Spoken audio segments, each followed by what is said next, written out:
มื้อนี้ก็วันที่23เดือน3ปี2025เนาะบ่ได้มาอะไรสนทนาธรรมหลายมื้อแล้วมื้อนี้ก็จะมาร่วมกันสนทนาปราศัยธรรมะจากเล็กน้อย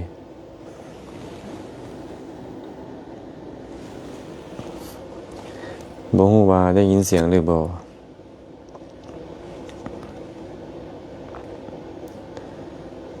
หากว่าได้ยินเสียงหรือบ่ได้ยินเสียงแบบใดก็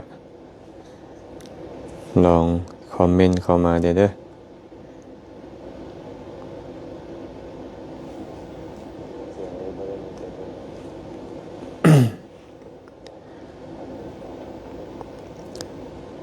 ผู้ใดที่เข้ามาแล้วใส่คอมเมนต์มาบอกได้ว่าได้ยินเสียงหรือบ่เนาะ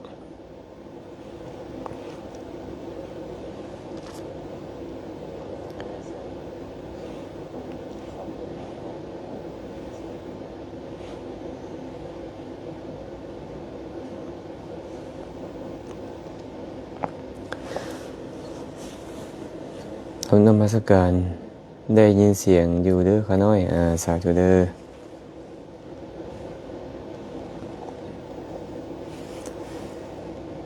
โยมพระดอนนมัสการพระอาจารย์สาธุเนื่องจากว่า 2-3 มื้อผ่านมานี่เนาะได้เดินทางไปที่สำนักเรียนพุทธศาสนาที่มีพระเณรที่เคยไปศึกษาอยู่ที่วัดป่านาคำได้เดินทางมาเรียนอยู่ประมาณ2 ปีครึ่งแล้วได้ไปเยี่ยมยามพวกเพิ่นเนาะไปให้กำลังอกกำลังใจแล้วก็ไปเบิ่งสถานที่ไปสนทนาเกี่ยวกับการวางแผนการสอนการเรียนของสำนักสงฆ์สำนักสอนปริยัติธรรมนานาชาติก็มีพระเณรหลายประเทศ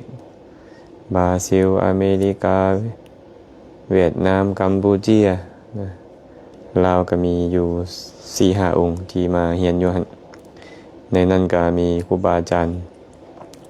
ที่เคยเป็นลูกศิษย์ลูกหาวัดป่านาคำได้เดินทางมาเรียนก็เลยว่าได้มีโอกาสไปให้กำลังอกกำลังใจพวกเพิ่นปรากฏว่าแถวนั้นสัญญาณบ่ค่อยมีเนาะมื้อนี้ก็เลยเดินทางกลับเข้ามาโคลัมโบมื้ออื่นตอนแลงจะได้เดินทางกลับลาว มามื้อนี้มีสัญญาณก็เลยว่าจะมาร่วมกันสนทนาปราศัยธรรมะญาติโยมท่านใดที่เข้ามาแล้วก็ช่วยกันแชร์ออกไปเด้อแชร์ไปเป็นธรรมทานแล้วก็ท่านใดมีคำถามอันใดที่พวกเราจะร่วมกันสนทนาใน2 ภาคคำมื้อนี้ก็สามารถคอมเมนต์เข้ามาได้คำถามใดปัญหาใดที่ตอบได้ก็จะตอบไปเนาะอันใดที่ต้องค้นคว้าเพิ่มเติมจะค่อยมาตอบก็จะหาคำตอบมาให้ในภายหลัง เดี๋ยวรอถ่ายอีกจักน้อยหนึ่งนะญาติโยมก็อย่าลืมเด้อแชร์ไปเป็นธรรมทานเด้อ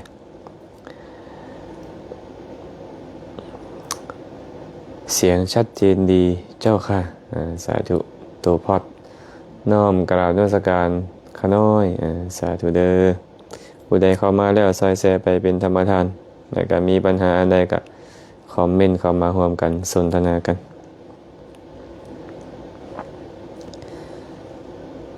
มาเบิ่งคำถามเนาะเป็นคำถามที่หลายๆคนก็อาจจะเคยได้ยินได้ฟังมาอาจารย์ขาน้อยขอถามแด่เป็นหยังสูตรปาฏิโมกข์จึงสูตร227ข้อสูตร150ข้อบ่ได้บ่ขาน้อยอันนี้เป็นคำถามเพิ่น คำถามนี้เคยตอบไปแล้วก็เคยเฮ็ดเป็นวิดีโอออกไปนำได้แล้วเนาะเรื่องปาฏิโมกข์ควรสูตร ควรสวด227หรือ150ข้ออันนี้เป็นประเด็นได้เป็นประเด็นมีการถกเถียงมีการสนทนามีการนำไปเป็นข้อพิพาทหลายๆกรณีที่เคยได้ยินได้ฟังมาเนาะก็คิดว่าญาติโยมก็คงจะบ่ค่อยจะเข้าใจเรื่องนี้พอปานใดดอกถ้าเป็นพระนี่ก็อาจจะมีความสนใจในเรื่องนี้เนาะแต่ว่าฟังไว้ก็ดีฟังไว้ก็ดีบ่ง่ายคือปาติโมกข์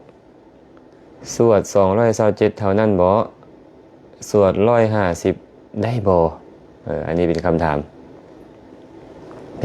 ที่เพิ่นถามมาก็จะตอบโดยอ้างอิงหลักฐานเนาะตอบโดยอ้างอิงหลักฐานที่มา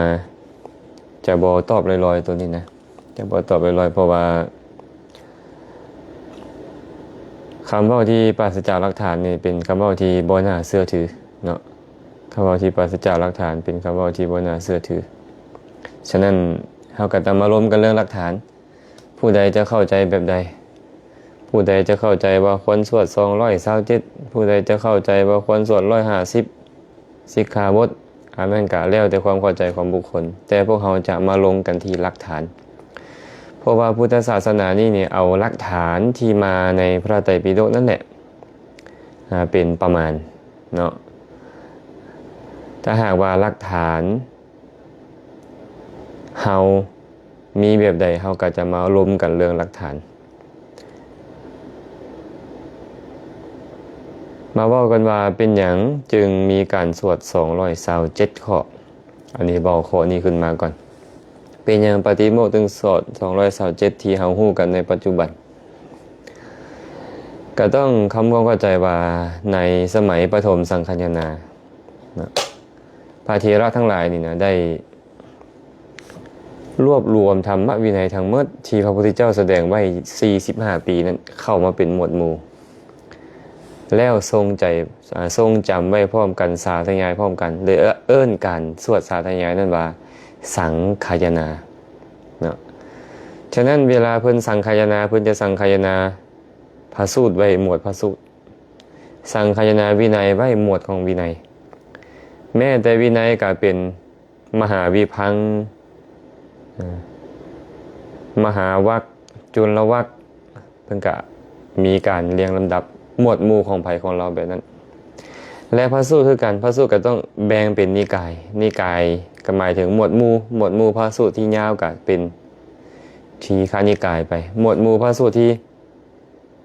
ปานกลางก็มัชฌิมานิกายไปเอาไปไว้นำกันหมวดหมู่ธรรมะที่เป็นหมวดหัวข้อ1 2 3 4 5 6 7เป็นต้นนี่ก็ไปสังฆายนาไปจัดไว้ในหมวดหมู่เดียวกันว่าอังคุตตรนิกายไปเนาะแบบนี้เป็นต้นนะฉะนั้นพวกเราก็ต้องมาทำความเข้าใจว่าปฐมสังฆายนาพระพุทธเจ้าปรินิพพานไปแล้วพระเถระทั้งหลายมีพระมหากัสสปะเป็นต้นผู้ถึงพร้อมด้วยปฏิสัมภิทา500องค์มาเรียบเรียงคำสอนเพราะว่าคำสอนของพระพุทธเจ้าเพิ่นบ่ได้สอนอยู่ปีเดียวบ่ได้สอนอยู่10ปีบ่ได้สอนอยู่20ปีแต่สอน45ปีนะเพิ่นก็เลยรวบรวมขึ้นมาว่าปาติโมกข์นี่นะที่ต้องสวดให้กันฟังนั้นมี220ข้ออันนี้ฟังให้จื่อเด้อ220ข้อแต่มีการระงับอธิกรณ์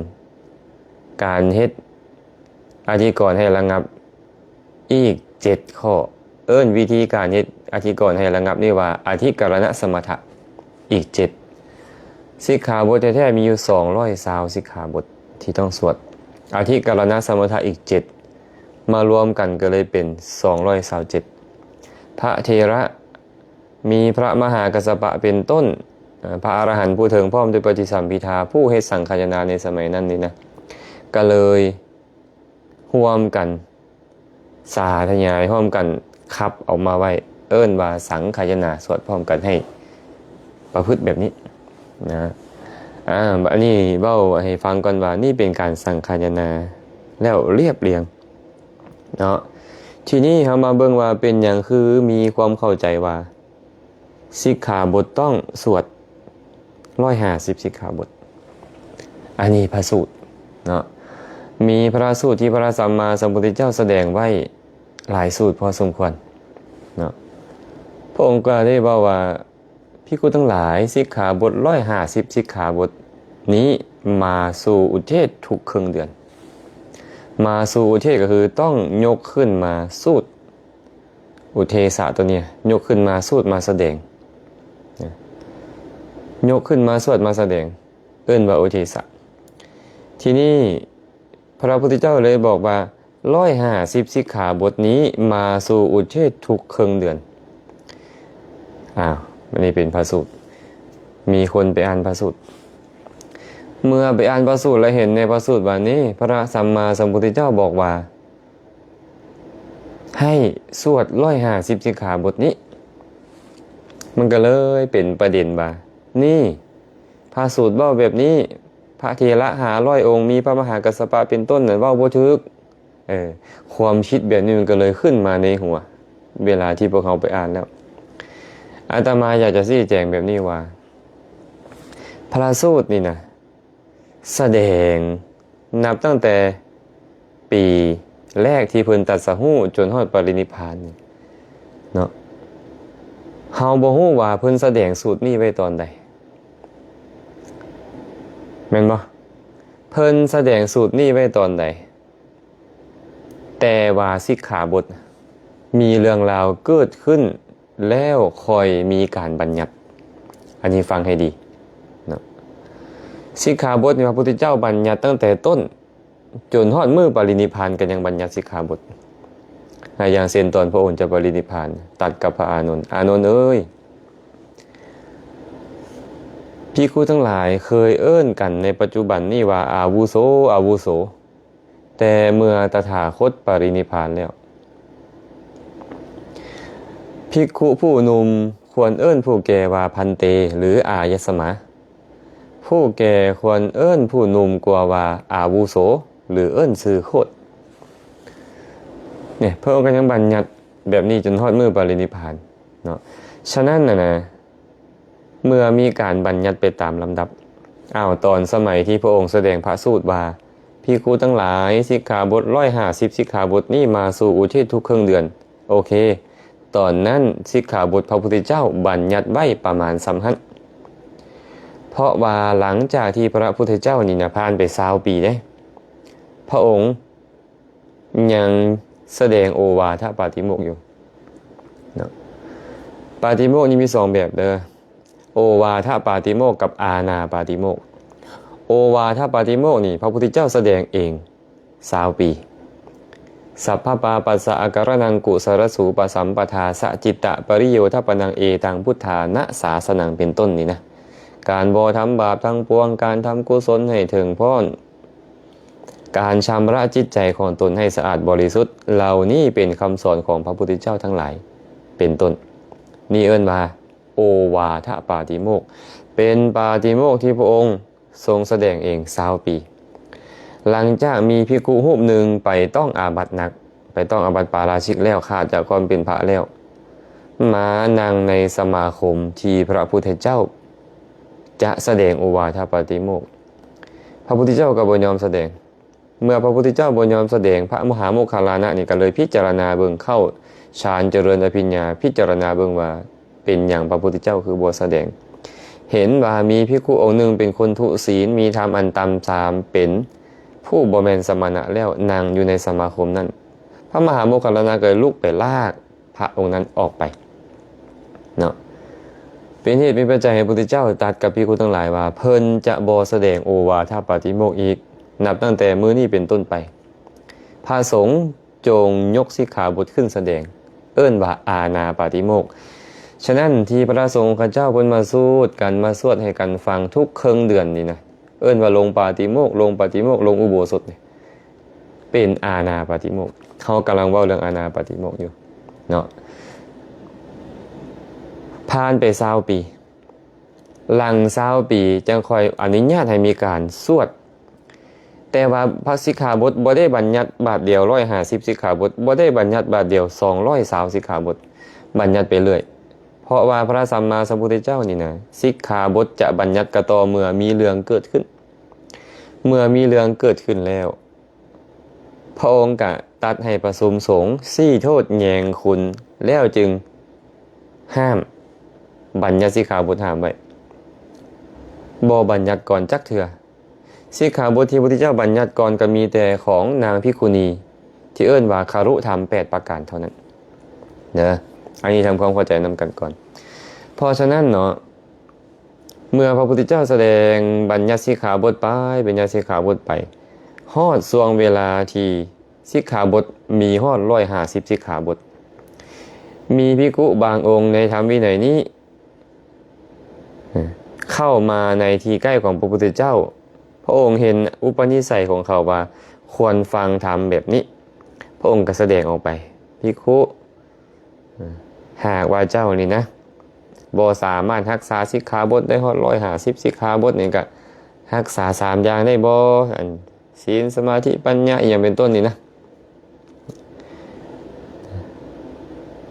มันจะกะรักษาใจได้บ่จังซี่พระองค์ก็เลยเว้าแบบนี้ประมาณนั้นฉะนั้นสิกขาบท150สิกขาบทนี่นะจึงหมายถึงยุคนั้นสมัยนั้นแต่ว่าพระองค์บ่ได้บัญญัติสิกขาบทแค่ซ้ำหั้นมีเรื่องราวเกิดขึ้นอีกพระองค์บัญญัติห้ามอีกมีเรื่องราวเกิดขึ้นอีกพระองค์ห้ามอีกมีเรื่องราวเกิดขึ้นอีกพระองค์ห้ามไปเลยสิกขาบทก็เลยเพิ่มขึ้นไปตามลำดับทีนี้พระสูตรที่เคยตัดไว้ว่า150สิกขาบทนะก็ยังคงคำเว้านั่นคือเก่าเพราะว่าตอนนั้นสิกขาบทมี150สิกขาบทอันนี้บอกให้ฟังไปนี่ก่อนเด้อเปรียบเสมือนกับว่าพระพุทธเจ้าเป็นพ่อของเราพระสงฆ์องค์เจ้าทั้งหมดนี่เป็นลูกสิกขาบทเป็นเหมือนงัวพ่อของเขาเลยบอกว่าลูกเอ้ยเอางัวไปเลี้ยงเด้อมีงัวอยู่150ตัวให้เจ้าเลี้ยงให้มันดีๆเด้อผ่านเวลาไป5ปี10ปี20ปีถามว่างัวนั่นนะจะยัง150ตัวคือเก่าบ่บางตัวก็ตายบางตัวก็เกิดใหม่แม่นบ่มันก็ออกแม่แพร่ลูกไปสิกขาบทของพระผู้มีพระภาคเจ้าก็เช่นเดียวกันตอนใดมี150ตอนนั้นพระองค์ก็แสดงว่า150ตอนใดมีหลายขึ้นพระองค์ก็เว้าหลายขึ้นตามลำดับคือกันแต่ว่าพระองค์หลังจากปรินิพพานแล้วเนี่ย45ปีบัญญัติสิกขาบทเอาไว้พระเถระผู้ถึงพร้อมด้วยปฏิสัมภิทาทรงจำพระไตรปิฎกพร้อมได้นิรุตติปฏิสัมภิทาพร้อมแตกฌานปฏิสัมภิทาทั้ง4เป็นพระอรหันต์500องค์มีพระมหากัสสปะเป็นประมุขนี่ก็เลยรวมตัวกันมารวบรวมคำสอนทั้งหมดที่พระพุทธเจ้าแสดงไว้45ปีนะที่ได้ยินได้ฟังมาตลอดเวลา45ปีนี้มารวบรวมพอรวบรวมแล้วก็เลยแบ่งออกมาวินัยตรงแบบนี้วินัยที่ต้องสวดมีจะข้อพระองค์ก็บอกว่าจะข้อไปนะเพิ่งก็เลยขออภัยพระเถระทั้งหลายก็เลยรวบรวมไว้ว่ามีจะข้อเพิ่งก็เลยเว้าไว้ในพระวินัยปิฎกนั่นแหละว่าสิกขาบทเนี่ยมี220สิกขาบทที่ต้องสวดและอธิกรณสมถะอีก7รวมเป็น227อันนี้เป็นที่มาของการสวด227ถ้าหากว่าบางคนคิดว่าอาจารย์สวด150สิกขาบทได้บ่เฮาก็ต้องไปเบิ่งว่าเฮาบ่แม่นคนเป็นคนรวบรวมนี่แม่นบ่คนรวบรวมแท้ๆก็คือพระอรหันต์500องค์มีพระมหากัสสปะเป็นต้นเมื่อเฮาบ่แม่นคนรวบรวมเฮาอยากจะสวด150สิกขาบทพระพุทธเจ้าก็บ่ได้บอกไว้ว่า150นั่นมีข้อใดๆเมื่อเฮาบ่ฮู้เฮาจะเฮ็ดจังได๋ล่ะให้มันเหลือ150คนนักคิดเขาก็เลยคิดว่าเอาเสขียวัตร75ข้อออกเอาอนิยต2ออกเป็น77ข้อ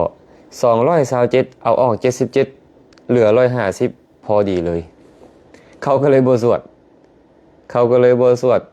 เสขียวัตร75เขาก็เลยบ่สวดอนิยตเพราะเข้าใจว่า150มันต้องเป็นแบบนี้อันนี้พระพุทธเจ้าบ่เว้าเด้อพระพุทธเจ้าบ่เคยเว้าคันผู้ใดไปเฮ็ดก็ต้องบอกว่าเป็นความคิดของผู้นั้นคันสมมุติว่าอาจารย์กอไปเฮ็ดก็เป็นความคิดของอาจารย์กออาจารย์คอไปเฮ็ดก็เป็นความคิดของอาจารย์คอบ่แม่นความคิดของพระพุทธเจ้าได้เขาจะไปเว้าว่าพระพุทธเจ้าบอกไว้จังซี่บ่ได้เนาะในเมื่อเป็นเช่นนั้นหากเจ้าไปตัดอธิกรณสมถะออกเนี่ยอุเทศของปฏิโมกข์มันจะบ่พอเพราะว่าพระพุทธเจ้าตัดไว้ในคัมภีร์มหาบอกจังซี่พระองค์บอกว่าภิกขุทั้งหลายปฏิโมกขุเทศมีอยู่5เด้อปฏิโมกขุเทศ5มีอย่างใดสวดนิทานสวดแนวอื่นโดยสุตตบทเอิ้นว่านิทานุเทศเป็นอุเทศที่1สวดนิทานสวดปาราชิกสีสวดที่เหลือโดยสุตตุเทศนี่เอิ้นว่าอุเทศที่2ปาราชิกอุเทศเอิ้นว่าอุเทศที่2สวดนิทานสวดปาราชิกสีสวดสังฆาทิเศษ13สวดแนวอื่นโดยสุตตบทนี่เอิ้นว่า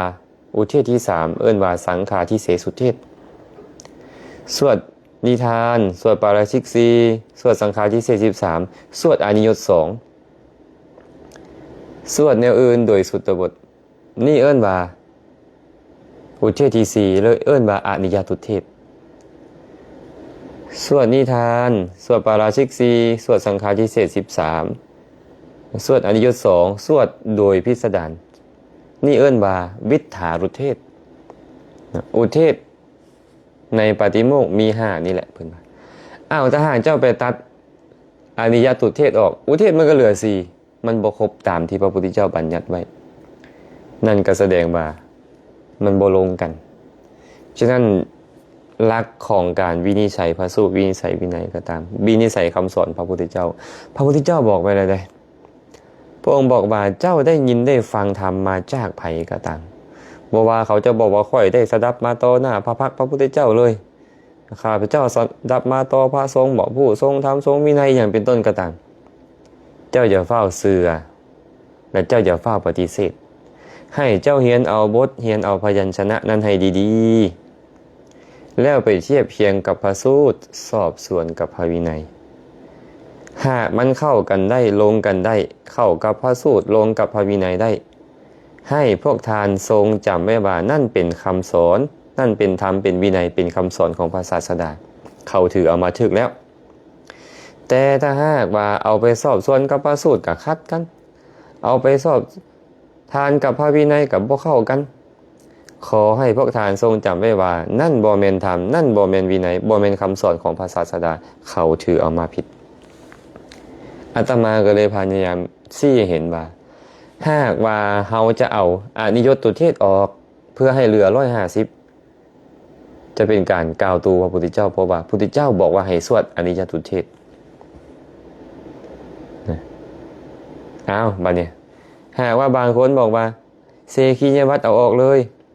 บ่ต้องสวดเสขียวัตรมันจงครบ150พระพุทธเจ้ากัดตัดไว้ไปนี่ภิกขุทั้งหลายพวกท่านทั้งหลายจงยกสิกขาบทนี้ขึ้นแสดงว่าดังนี้ปริมันดลังนิวาเสสามีติสิกขากรณียาเป็นต้นพระองค์บอกว่าพวกท่านจงยกสิกขาบทนี้ขึ้นแสดงก็คือยกขึ้นสูตรเนี่ยในเสขียวัตรก็มีการยกขึ้นสูตรหากแสดงว่าเฮาไปตัดออกก็คือเจ้ากล่าวตูพระพุทธเจ้าบอกให้ยกเสขียวัตรนั้นขึ้นมาสวดเพราะฉะนั้นแล้วหากให้ขาน้อยนี่นะวินิจฉัยว่าควรสวด200ซาวหรือเขาเอิ้น227นั้นหรือควรสวด150เขาเนี่ยก็ต้องบอกว่าควรสวด200ซาวหรือ227ที่เพิ่นรวบรวมไว้นั้นอาจารย์และพระสูตรบอกว่า150เด้เป็นสำนวนของพระสูตรที่แสดงพระสูตรไว้ในช่วงเคิงกลางพุทธกาลยังบ่แม่นว่าเพิ่นจะเซาบัญญัติสิกขาบทเพิ่นแสดงพระสูตรนั่นแล้วก็จริงแต่เพิ่นยังบัญญัติสิกขาบทมาเติมเรื่อยๆบัญญัติมาเติมเรื่อยๆบัญญัติมาเติมเรื่อยๆเมื่อมีการบัญญัติเติมเรื่อย นั่นก็แสดงว่าสิกขาบทมันเพิ่มเรื่อยๆคือกันเนาะสิกขาบทมันเพิ่มเรื่อยๆเมื่อสิกขาบทเพิ่มเรื่อยๆแล้วมันเท่าใดแล้วบัดเนี่ยเท่าใดก็ต้องไปเบิ่งตอนเพิ่นสรุปรวบรวมหั่นแหละแม่นผู้ใดล่ะเป็นผู้รวบรวมกับพระอรหันต์500องค์ที่เพิ่นรวบรวมสังคายนาพระไตรปิฎกให้เฮาได้ศึกษากันฮอดปัจจุบันนี่แหละเนาะอันนี้ก็วินิจฉัยให้แบบนี้เนาะเพราะว่าเฮาจะเอาหลักฐานเฮาบ่เอาคำเว้าว่าอาจารย์องค์นั้นได้เพิ่นเป็นพระหูสูตรเพิ่นทรงธรรมทรงวินัยได้เพิ่นเว้าไว้แบบนี้อันนั้นเป็นวาทะของอาจารย์วาทะของอาจารย์เวลาเฮาศึกษาธรรมวินัย1เลยสูตร2สุตตานุโลม3อาจาริยวาท4อัตโนมัตินะสูตรหมายถึงอย่างสูตรหมายถึงเรื่องราวที่พุทธเจ้าตัดไว้เองในสูตรเลยนี่เอิ้นว่าสูตรสุตตานุโลมนี่ล่ะสุตตานุโลมก็คือมหาประเทศ4สิ่งใดก็ตามที่ตถาคตบ่ได้บัญญัติไว้ว่าควร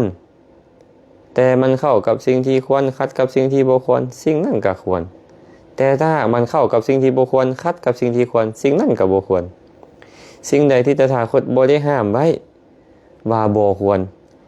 มันเข้ากับสิ่งที่บ่ควรขัดกับสิ่งที่ควรสิ่งนั้นก็บ่ควรมันเข้ากับสิ่งที่ควรขัดกับสิ่งที่บ่ควรสิ่งนั้นก็ควรว่าง่ายๆคือค่อยจะบัญญัติไว้หรือบ่บัญญัติไว้ก็ตามหากว่ามันเข้ากันได้ลงกันได้กับสิ่งที่เหมาะสมสิ่งที่ควรสิ่งนั้นเอิ้นว่าควรแต่ว่าสิ่งใดก็ตามค่อยจะบัญญัติหรือบ่บัญญัติก็ตามหากมันเข้ากับสิ่งที่บ่ควรขัดกับสิ่งที่ดีที่ควรสิ่งนั้นก็บ่เหมาะสมบ่ควรนะก็เป็นการตอบปัญหาที่เพิ่นเว้าไว้นี่เลยเพิ่นถามมานี่ว่าอาจารย์พระสูบยาเป็นอาบัติบ่พระสูบยานี่ควรบ่สูบยาสูบเพราะคันเว้าไปอะไรก็สิขัดใจหลายคนในตัวนี้เนาะอันนี้ก็ขอเว้าตามหลักฐานที่มานั่นเนาะหลักฐานที่มาเพิ่นเว้าไว้จังได๋ล่ะหลักฐานที่มาเพิ่นก็บอกไว้หากว่าภิกขุห่มควรนะอาพาธแล้วห่มควรนี่ได้ห่มควรก็คือสูดควรเข้าไปได้แต่บ่ได้หมายก็ว่าจะต้องเฮ็ดได้อยู่ทุกกรณีบ่แม่นห่มควรได้ถามว่าโลกเขาตีเตียนบ่ล่ะอันสูบยานี่นะโอ้ยเขารณรงค์กันทั่วโลกว่าให้เลิกให้เซาแม่นบ่คันมันเข้ากับสิ่งที่บ่ควรกับสิ่งที่ควรมันก็บ่ควรนั่นแหละเนาะถ้าหากว่าเอายาสูบมันจัดเป็นยาได้อยู่นี่อาจารย์จัดเป็นยารักษาโรคได้อยู่นี่หากมันจัดได้ก็จัดเข้าไปเป็นยารักษาโรคแต่ว่ามันต้องใช้รักษาโรคบ่แม่นเอามาสูบด้วยความติดในรสชาติอีหยังของมันเป็นต้นบ่แม่นจังซั่นเฮาก็ต้องใช้ให้ถูกเนาะอันนี้เอิ้นว่าสุตตานุโลมเด้ออาจาริยวาทก็คืออรรถกถาที่เพิ่นอธิบายไว้พระอรหันต์ทั้งหลายอธิบายไว้ในเอิ้นว่าอาจาริยวาทเนาะอัตโนมัติก็คือวาทะของอาจารย์เด้ความคิดของตัวเองเด้อันนี้เอิ้นว่าอัตโนมัติเวลาศึกษาพุทธพจน์ศึกษาคำสอนบ่ว่าจะเป็นภาคพระสูตรภาคพระวินัยก็ตามเบื้องต้นเลยต้องสูตรค่อยเอาสุตตานุโลมมาอาจาริยวาทและก็อัตโนมัติมาทีหลังการสร้างวาทะของอาจารย์ก็คืออัตโนมัติเพิ่นคิดเองเพิ่นคนเฮายังมีกิเลสนะคนเฮายังบ่เป็นพระอรหันต์ยังบ่ถึงพร้อมด้วยปฏิสัมภิทานี่นะมันจะคิดถูกเมื่อนี่บ่มีทางดอกขนาดภาษาลีบุตรน่ะยังมีคนไปเว้าให้เพิ่นว่าเพิ่นคิดบ่ถูกเห็นบ่สิมาเอาหยังซ้ำอาจารย์เฮาผู้มีกิเลสเต็มหัวอยู่ซุมื้อนี้เพิ่นคิดถูกหลายอันเฮาเอามาเป็นประมาณได้แต่บางสิ่งบางอย่างบ่แม่นว่าเพิ่นคิดแล้วจะถูกหมดบ่แม่นเพิ่นคิดผิดก็ได้เฮาก็ต้องเอาคำเว้าของเพิ่นนี่น่ะไปเทียบเคียงกับพระสูตรเบิ่งดูสอบสวนกับพระวินัยเบิ่งดูเอาสุตตานุโลมมาเว้าเบิ่งดูเอาอาจาริยวาทมาเบิ่งดูมันคันเข้ากันได้ลงกันได้เฮาก็ถือเอาแต่ในกรณีนี้นี่นะที่เข้าใจกันว่าสวด150สิกขาบทนี้พยายามไปค้นคว้าแล้วบ่มีที่มาใดๆเลยที่จะบอกให้สวด150สิกขาบทหลังจากพระพุทธเจ้าปรินิพพานแล้วเนาะ แต่ว่าสูตรมีบ่ล่ะว่าสูตรที่บอกว่าสวด150สิกขาบทมีเพราะว่าสมัยนั้นมีการบัญญัติแค่150สิกขาบทแล้วเขาก็บ่ฮู้ได้อีกว่า150ตัวนั้นคือสิกขาบทใดๆตัวนั้นเนาะแต่หลังจากพระพุทธเจ้าบัญญัติไปเรื่อยจนปรินิพพานแล้วพระสงฆ์สาวกของพระองค์ก็เอามาเรียบเรียงมาบันทึกมารวบหีบโฮมไว้ให้เป็นหมวดหมู่เดียวกันก็เลยได้200สาวและอาทิกรณสมถะ7รวมเป็น237ที่ต้องสวดทุกครึ่งเดือนเนาะอันนี้ก็เบ้าให้กันฟังแบบนี้เด้อคันว่าขัดใจท่านผู้ใดผู้หนึ่งบ่ถึงใจผู้ใดผู้หนึ่งก็ต้องขออภัยมาในโอกาสนี้นำเพราะว่าข้าน้อยก็เวลาเว้าก็ต้องอ้างหลักฐานที่มาเนาะคันเข้ากับหลักฐานที่มาก็ควรสื่อเอาแต่บ่เข้ากับหลักฐานที่มาก็ได้ชี้แจงให้กันฟังอันนี้จบไปแล้วเนาะคำถามนี้เนาะคันผู้ใดยังบ่เข้าใจก็ต้องคอยเอามาเว้ากันใหม่ในโอกาสต่อไป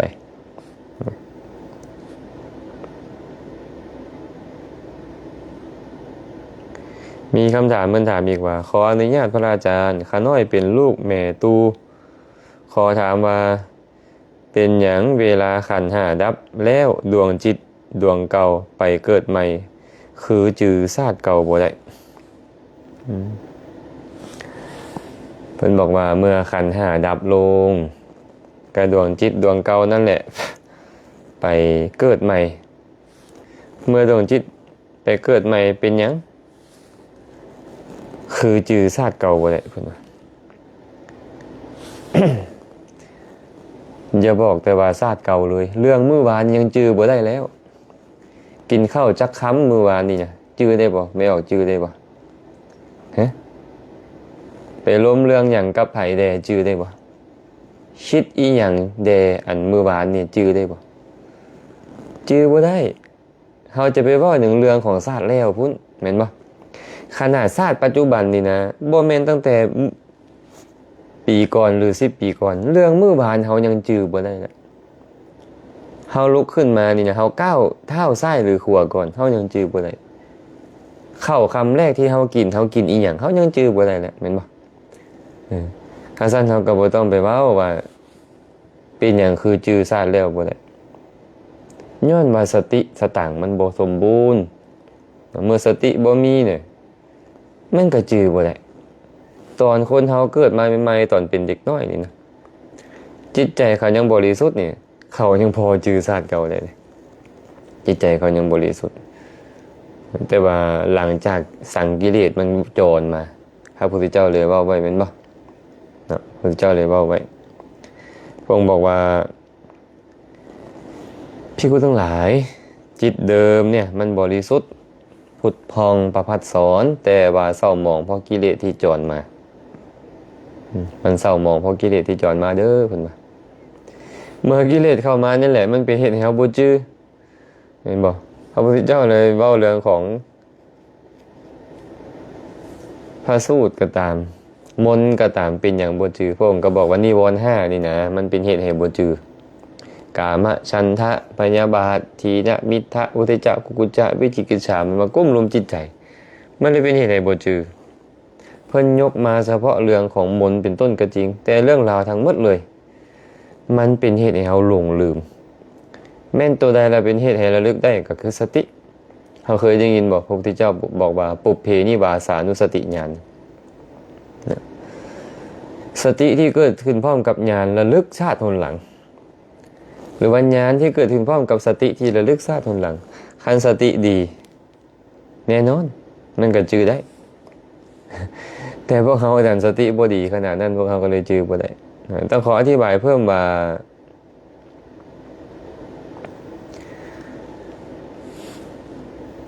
ดวงจิตเขาบอกว่าจิตเขาไปเกิดใหม่นะต้องให้เข้าใจแบบนี้ว่าบ่มีอีหยังแม้แต่น้อยที่จะจากโลกนี้ไปสู่โลกหน้าบ่มีแม้แต่น้อยเลย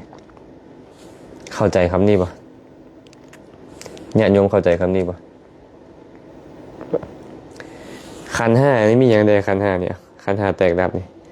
รูปเวทนาสัญญาสังขารและวิญญาณมันบ่มีอีหยังที่ติดตามไปได้แม้แต่น้อยเลยเนาะแต่ว่าจิตของคนเฮานี่ดวงเก่าเกิดขึ้นดับไปดวงใหม่เกิดขึ้นดวงเก่าเกิดขึ้นดับไปดวงใหม่เกิดขึ้นดวงเก่าเกิดขึ้นดับไปดวงใหม่เกิดขึ้นแบบนี้เรื่อยๆเลยจิตของพวกเราจิตดวงสุดท้ายของภพนี้ก็คือจุติจิตเมื่อจุติจิตดวงสุดท้ายเกิดขึ้นดับไปมันหายไปแล้วมันบ่มีเลยเนี่ยเมื่อเท่านี้ภพเก่าเนี่ยปฏิสนธิจิตดวงใหม่เกิดขึ้นปฏิสนธินี่มันมาพร้อมอย่างมันมาพร้อมเวทนาสัญญาสังขารฉะนั้นขันธ์สี่จึงมาพร้อมกันและมันไปตั้งอาศัยนี่เวทนาสัญญาสังขารวิญญาณมันไปตั้งอาศัยอยู่หาทยวัตถุอยู่ใจของคนในภพใหม่อื่นบ่ฮู้ฉะนั้นขันธ์ห้าใหม่มันก็เลยเกิดขึ้นมันบ่แม่นขันธ์ห้าในชาตินี้ไปหาขันธ์ห้าในชาติหน้ามันบ่เป็นจิตดวงปัจจุบันไปในชาติหน้าบ่แม่นบ่มีอีหยังแม้แต่น้อยที่จากภพนี้ไปสู่ภพหน้าแต่เพิ่นเว้าโดยโวหารว่า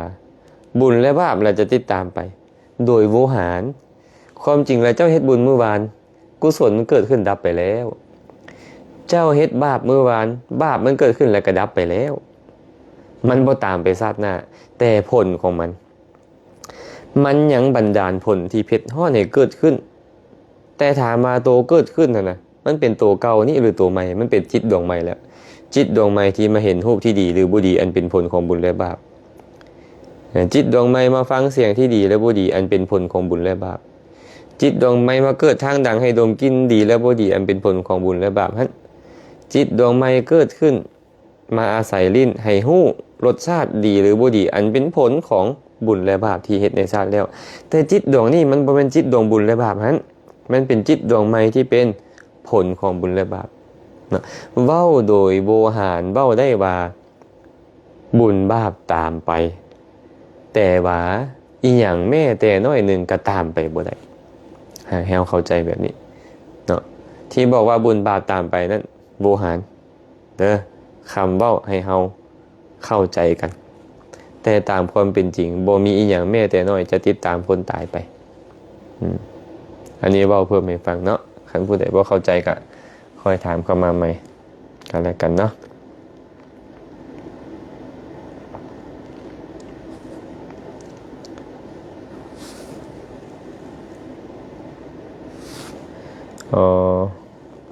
เพิ่นถามมาขออนุญาตพระอาจารย์เป็นภิกขุนี่นะสั่นอาหารดิบผิดอาบัติบ่เขาหน่อยเพิ่นถามว่าพระภิกขุสั่นอาหารดิบผิดบ่เป็นอาบัติบ่ก็ตอบว่าให้แยกเป็น2เด้อแยกเป็น2ของดิบมี2ประเภท1ผักดิบหมากไม้ดิบอันนี้บ่เป็นอาบัติ2สิ้นดิบป่าดิบสิ้นดิบป่าดิบนี่เป็นอาบัติเนาะภิกขุสันสิ้นดิบป่าดิบเป็นอาบัติทุกกฎนะแต่ถ้าหากว่าสันหมากไม้ดิบสันผักดิบบ่เป็นอาบัติอันนี้ตอบให้แบบนี้บางว่าจะพอเข้าใจเนาะ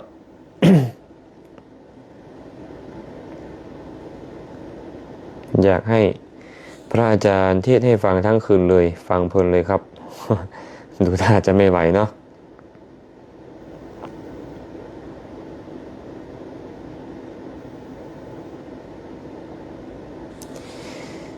ชื่ออย่างน้อนี่นะฮะชื่ออย่างอ่านบอกในอ่านภาษาอังกฤษบอกสาธุพระอาจารย์ มีโอกาสพระอาจารย์มาพูดอธิบายธรรมะให้บ้านพวกขาน้อยแดอยู่เมืองชนาคามแข่งเวียงจันทน์โหคันบอมีผู้นิมนต์ไปก็บ่ได้ไปอาจารย์นี่นะ คือส่วงบ่คือส่วงที่จาริกเนาะส่วงที่จาริกเดินจาริกทุดงไปก็ไปสู่บ้านน้อยเมืองใหญ่ฮอดบ้านใดก็ไปเทศอยู่บนวันนั้นนะแต่ว่าทางสนาคามนี่บ่ได้ไปก็บ่คันได้เดินจาริกไป คันมีญาติโยมอยากจะฟังนิมนต์มาก็ไปได้เนาะก็บ่ได้ยากอีหยังนัดเวลากันตกลงเวลากันเวลาเหมาะสมไปเทศได้อยู่ไสก็ไปได้คันว่าไปเทศได้นี่ญาติโยมทางสวรรค์เขตเพิ่นก็นิมนต์ไว้อยู่นะกับญาติโยมทางเมืองหินบุญอยากให้ไปเทศประมาณวันที่25 26 27นี้ว่าอาจารย์ก็เลยยังบ่ฮอดวัดง่าย วันที่25จังสิฮอดวัดก็เลยว่ายังบ่คันตกปากหับคำเพิ่นได้เต็มร้อยว่าสิไปได้หรือบ่ได้เนาะเพราะว่าวันที่24คือมื้ออื่นนี่กว่าจะขึ้นเครื่องบินกะดึกแล้วตีหนึ่งแล้วเนาะไปฮอดไทยกะ6 โมงปลายแล้วกว่าจะฮอดลาวก็พุ่นแหละใกล้ๆเที่ยงแล้วใกล้ๆเที่ยงก็เลยวันที่25อาจจะหมดเวลาไปวันที่26หรือ27อาจจะได้ไปร่วมพวกเพิ่นเพราะว่าพวกเพิ่นก็ถือว่าเป็นผู้ยินดีพอใจในการฟังธรรมโอ้โยมสายทองบ่ซื้อพอออกสายทองเนาะโดยข้าน้อยจะรวบรวมญาติโยมเพื่อนิมนต์พระอาจารย์คันมีผู้ฟังก็เทศได้ คันบ่มีผู้ฟังจักสิเทศให้ผู้ใดฟังเนาะคันมีผู้ฟังก็พอไปเทศให้ฟังได้กันและกันแบบนี้เนาะคำถามนี้ถือว่าจบเนาะถือว่าจบคำถามนี้ถือว่าจบแล้วมาเบิ่งคำถามต่อไปเด้อ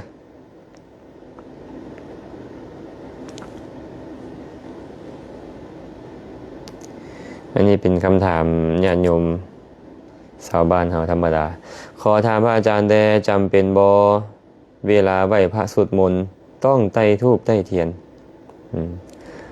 เพิ่นถามว่าจำเป็นบ่เวลาไหว้พระสวดมนต์นี่ต้องไต้ธูปไต้เทียนหั่นนะ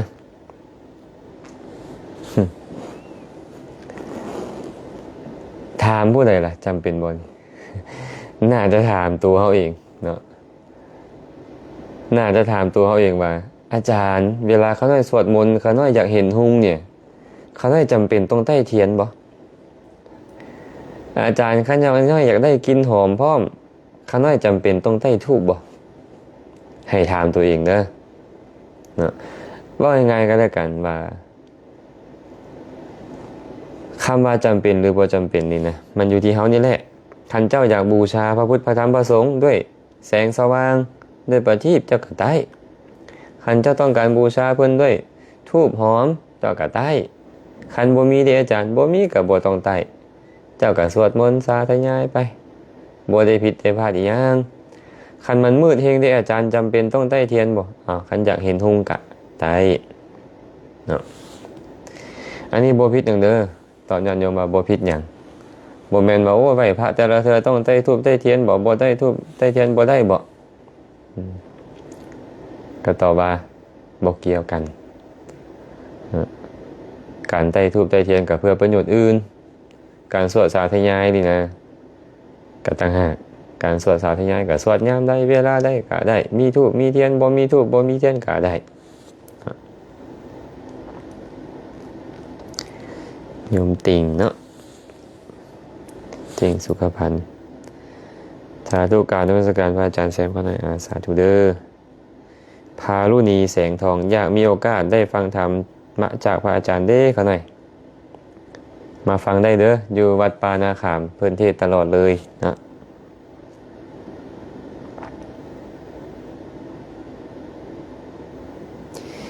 ไก่พร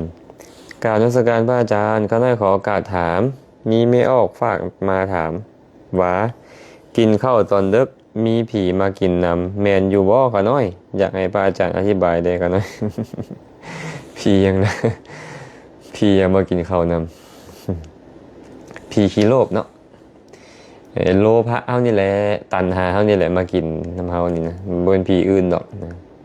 บ่เกี่ยวดอกเด้อบ่เกี่ยวดอกเจ้าจะกินข้าวเวลาใดก็ตามแหละมันก็บ่เกี่ยวว่าจะมีผีมาหรือบ่มาผ ผีมันบ่เลือกเวลาดอกมันสิมาหาก็ได้มันก็บ่เลือกยามบ่เลือกเวลาแบบนั้นดอกเนาะกะซั่นบ่เกี่ยวเด้อไม่ออกเด้อบ่เกี่ยวกินข้าวดึกกินข้าวหัวค่ำกะบ่เกี่ยวว่าผีจะมาหรือบ่มาถ้ากินข้าวดึกอันนี้ก็จะมีโทษได้จักหน่อยก็คืออาหารมันจะบ่ค่อยย่อยเนาะนั่นก็เป็นเหตุให้อ้วนง่ายเป็นเหตุอ้วนง่าย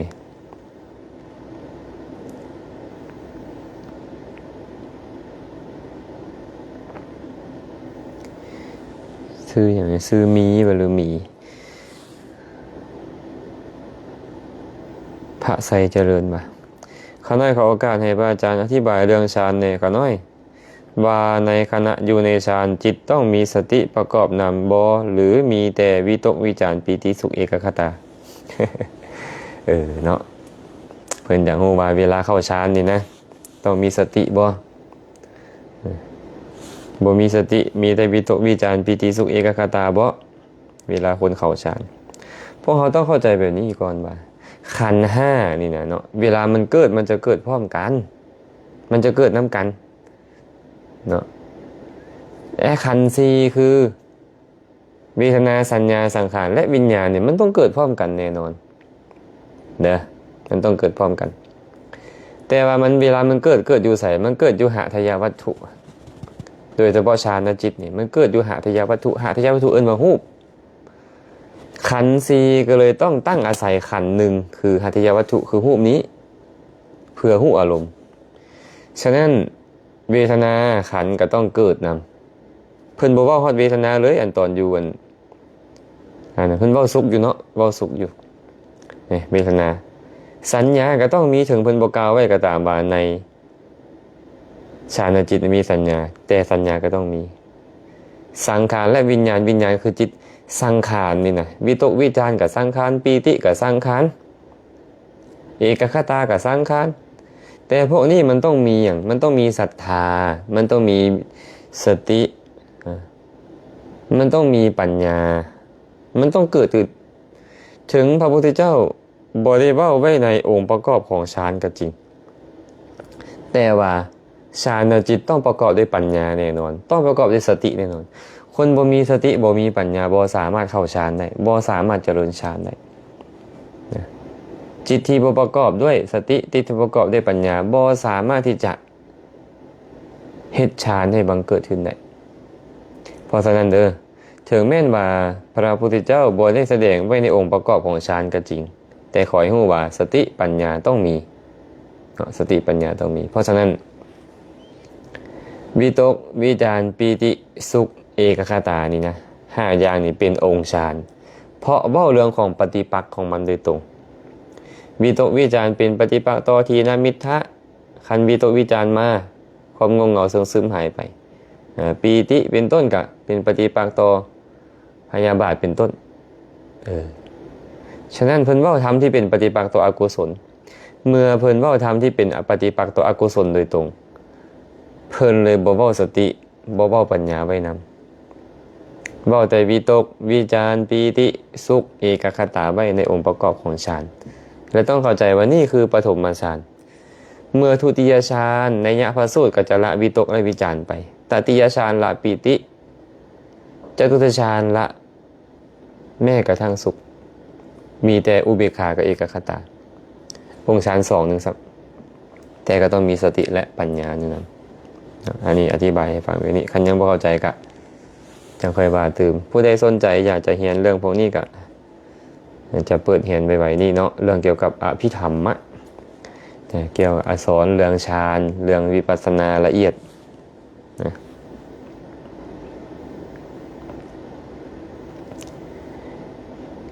แก้วมณีพรบ่เนาะโยมแม่แก้วมณีพรจันทวงศ์เนาะอยากมีโอกาสได้ฟังเทศน์นำพระอาจารย์สาธุก็ติดตามฟังตามเพจนี้ไปก่อนเนาะคันมีโอกาสมื้อใดก็มาวัดป่านาคามเด้อแล่เทพสุวรรณไม่ออกแล่ขอถามได้อาจารย์เป็นรูปพระไว้ตู้โซได้บ่หรือว่าได้แต่ห้องพระ ใบใส่ก็ได้แหละเนาะแต่ว่าใบบอลที่เหมาะสมเนี่ยใบบอลสูงตินะบอลที่เฮาคนเคารพบ่แม่นว่าเอาไว้ทิ่มละเกะละกะอยู่ให้นั้นบ่คักเป็นการบ่เคารพต่อพระพุทธเจ้านะฉะนั้นพวกเฮานี่นะเวลาเฮ็ดอีหยังก็ตามโดยเฉพาะรูปของพระพุทธเจ้ารูปเหมือนพระพุทธเจ้านี่นะเฮาบ่ควรที่จะไปทิ่มสะทิ่มทรายอาจารย์นี่บ่ค่อยเห็นดีนำเวลาเพิ่นเฮ็ดหนังสือสูตรมนต์บ่หนังสือธรรมะล่ะไปเฮ็ดรูปพระพุทธเจ้าติดใส่นะหลายๆคนเขาบ่ได้วางไว้บนสูงบางเทื่อเขาก็วางไว้ตามพื้นวางไว้ตามเสื้อตามสาดแล้วก็ย่างข้ามไปข้ามมาอันนี้บ่เหมาะบ่สมบ่ควรเลยเนาะฉะนั้นจะวางไว้บนใดก็ได้แต่ว่าให้เป็นบนสูงบนที่เหมาะที่ควรบ่ให้ไปวางตามบานละเกะละกะคนข้ามไปข้ามมาบนสกปรกโซโครกบ่ให้เป็นแบบนั้นถามว่าไว้บนตู้โซได้บ่ได้ผู้ใดกายมาเห็นก็ได้สาธุเขาก็ได้บุญนำเฮาเขาได้ตามระลึกถึงคุณของพระพุทธเจ้าได้คือกันเด้อจะเป็นห้องพระจะเป็นบ่อนใดก็ได้แต่ขอให้เป็นบ่อนที่เหมาะที่ควรจักหน่อยหนึ่งเนาะนี่ออกแร่เด้อจัดให้เพิ่นงามๆรถเด้อจัดบ่อนงามๆเอาน้ำหอมไปตั้งไว้เรื่อยๆบ่อนเอาพระพุทธรูปไปตั้งนี่นะแห่งดีเลยพระอาจารย์ครับอยากถามว่าคำทำนายของพระพุทธเจ้ามีจริงไหมครับเหมือนจะเคยมีคนเคยเล่าเป็นปริศนาเคยได้ยินแต่ไม่รู้ความจริงครับ คำทำนายของพระพุทธเจ้าก็มีนั่นแหละโยมมีนะคำทำนายเกี่ยวกับเรื่องอะไรก็ต้องไปว่ากันอีกเรื่องนึงนะแต่ว่าพระองค์ก็ทำนายไว้หลายๆอย่างนะอย่างเช่นทำนายพระเทวทัตว่าจะเป็นพระปัจเจกพุทธเจ้าอะไรอย่างเงี้ยนะหรือว่าทำนายเรื่องความฝันของพระเจ้าเปอร์เซ็นต์ที่กุศลอะไรพวกนี้ก็มีพูดไว้เนาะ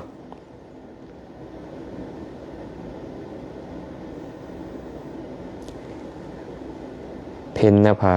นางสงสัยชื่อนางเนาะเพ็ญนภากราบพระอาจารย์ข้าน้อยขอโอกาสข้าน้อยอยากรู้เรื่องราวของนางวิสาขาเพิ่นอุปถากพระพุทธเจ้าสมัยก่อนมีแนวใดข้าน้อยอยากรู้ประวัตินางวิสาขาโอ้นางวิสาขา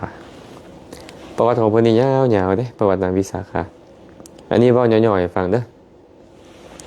ว่านางวิสาขาเนี่ยเป็นลูกของธนันไสเศรษฐีเป็นเศรษฐีที่รวยหลายอยู่เมืองราชคฤห์นะพระพุทธเจ้าก็ได้ไปเทศน์ให้ฟังเราก็บรรลุเป็นพระโสดาบันตั้งแต่สมัยเรายังน้อยอายุ7 ปีพร้อมด้วยบริวารของเราหลังจากเราใหญ่โตขึ้นมาเนาะก็มีคนไปสู่ขอเราก็เลยได้มาอยู่เมืองสาวัตถีแต่ก่อนหน้านั้นพ่อเราบ่ได้อยู่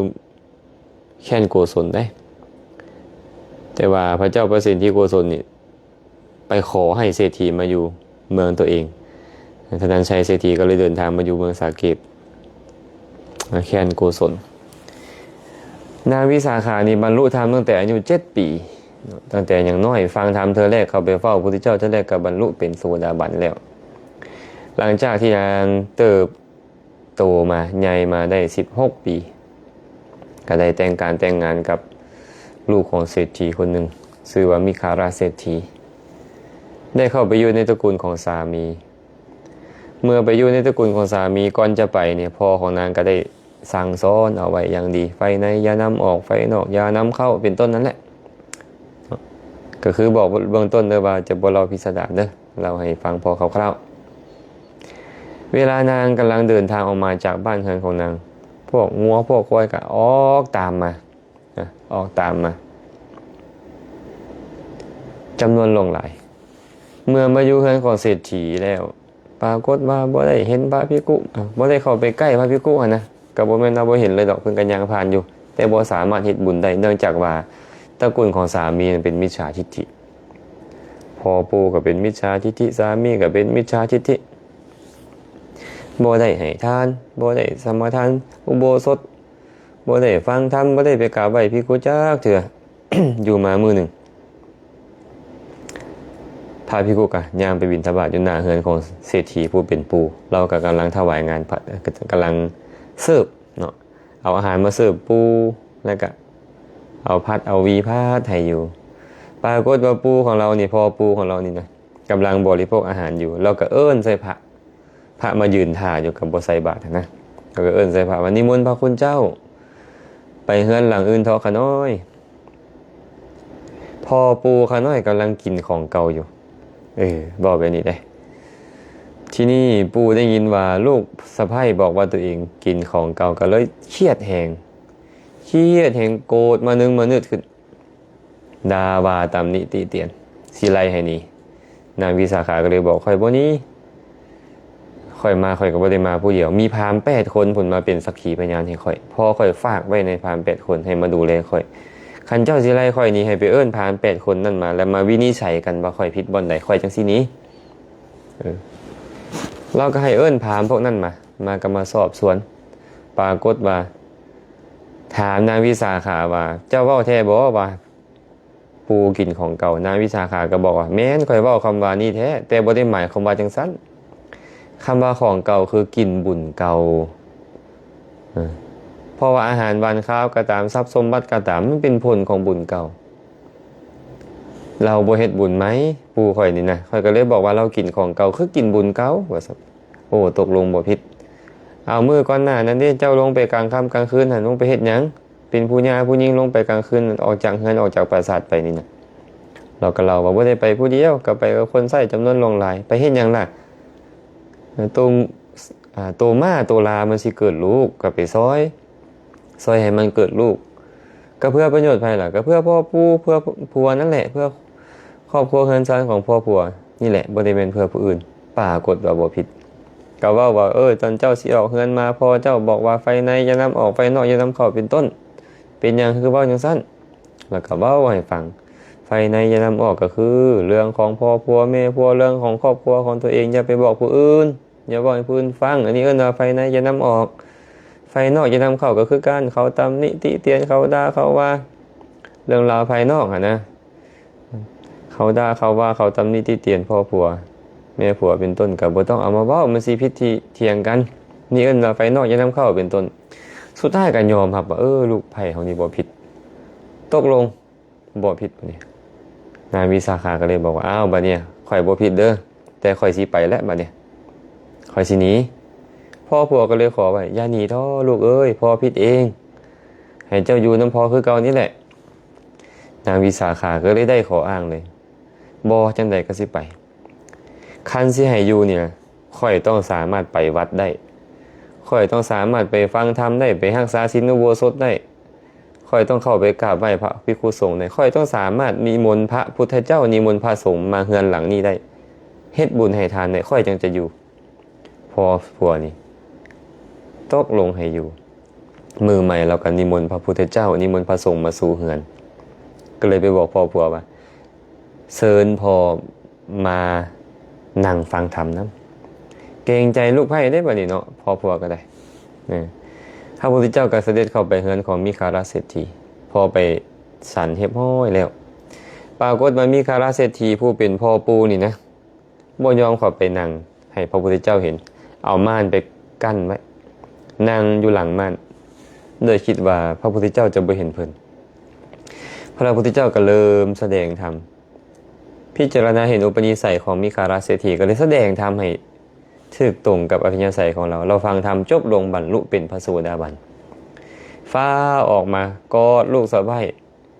ลูกสะใภ้ว่าแม่บัดนี้ตั้งแต่นั้นเป็นต้นมาคนก็เลยเศรษฐีคนนางวิสาขาว่านางวิสาขามิคาระมาตาแปลว่านางวิสาขาผู้เป็นแม่ของมิคาระเศรษฐีนางวิสาขานี่เนี่ยหลังจากมีลูกชายก็ย่านว่าปูของตัวเองนี่อายชาวบ้านชาวเมืองที่มานับถือตัวเองนี่เป็นแม่ก็เลยตั้งชื่อลูกชายของเราคนแรกว่ามิคาระเขาก็เลยได้ยินชื่อเราว่านางวิสาขามิคาระมาตาตามแต่มื้อนั้นเป็นต้นมาหลังจากนั้นเศรษฐีคนนี้นี่ก็ว่านทรัพย์ลงในศาสนาอย่างดีเลยนางวิสาขาเองก็คือกันนางวิสาขาเวลาจะไปวัดบ่เคยไปวัดมือเปล่าเพราะว่าพระสงฆ์องค์ข้าเจ้านี่นะ เวลาเห็นนางวิสาขามาก็จะแนมนางวิสาขามีหยังมาเด้เนาะ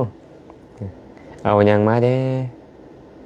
มีข้าวน้ำซ้ำปลาบ่มีน้ำปลานะบ่จังซี่เป็นต้นนี่นะฉะนั้นเวลาเราไปวัดเราจะบ่ไปมือเปล่าไปตอนเช้าต้องเอาข้าวต้มข้าวนมไปตอนซอยต้องเอา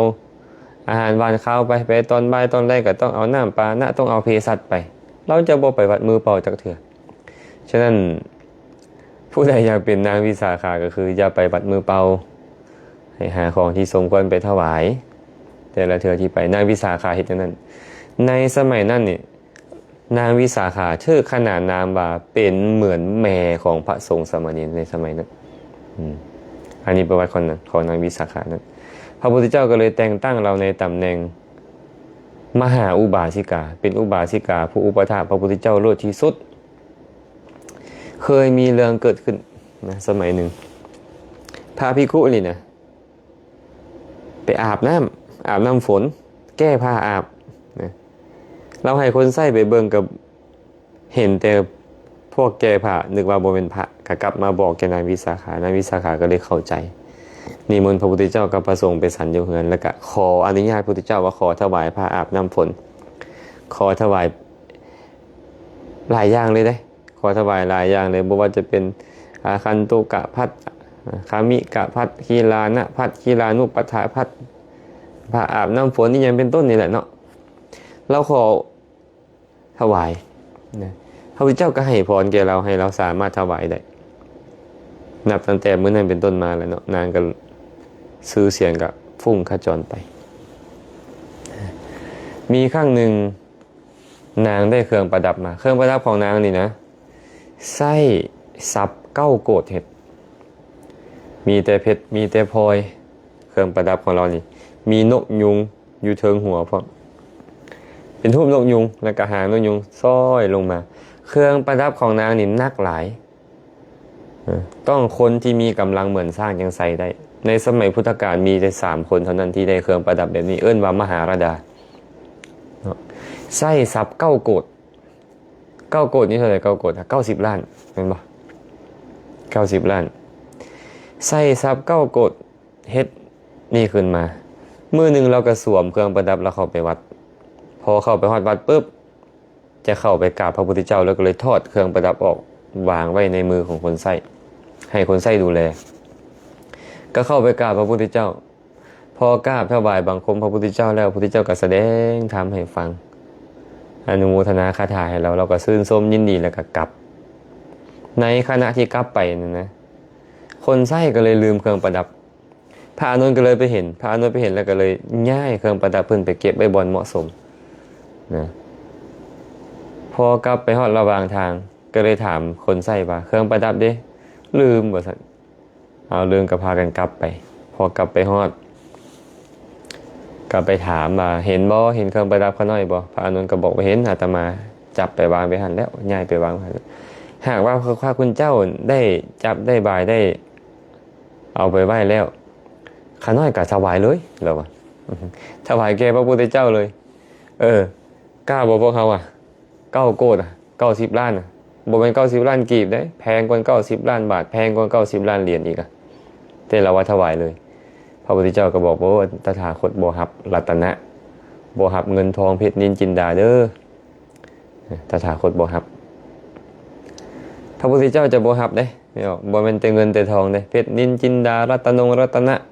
แก้วแหวนเงินทองบ่รับจักอย่างเลยพระพุทธเจ้าสาวกของพระองค์ก็ห้ามไว้คือกันบ่ให้รับพระสงฆ์ข้าเจ้าบ่ให้รับเงินบ่ให้รับทองบ่ให้รับเพชรนินจินดารัตนะต่างๆนางเมื่อถวายพระพุทธเจ้าบ่รับเราก็เลยบอกว่าฉะนั้นข้าน้อยนี่นะ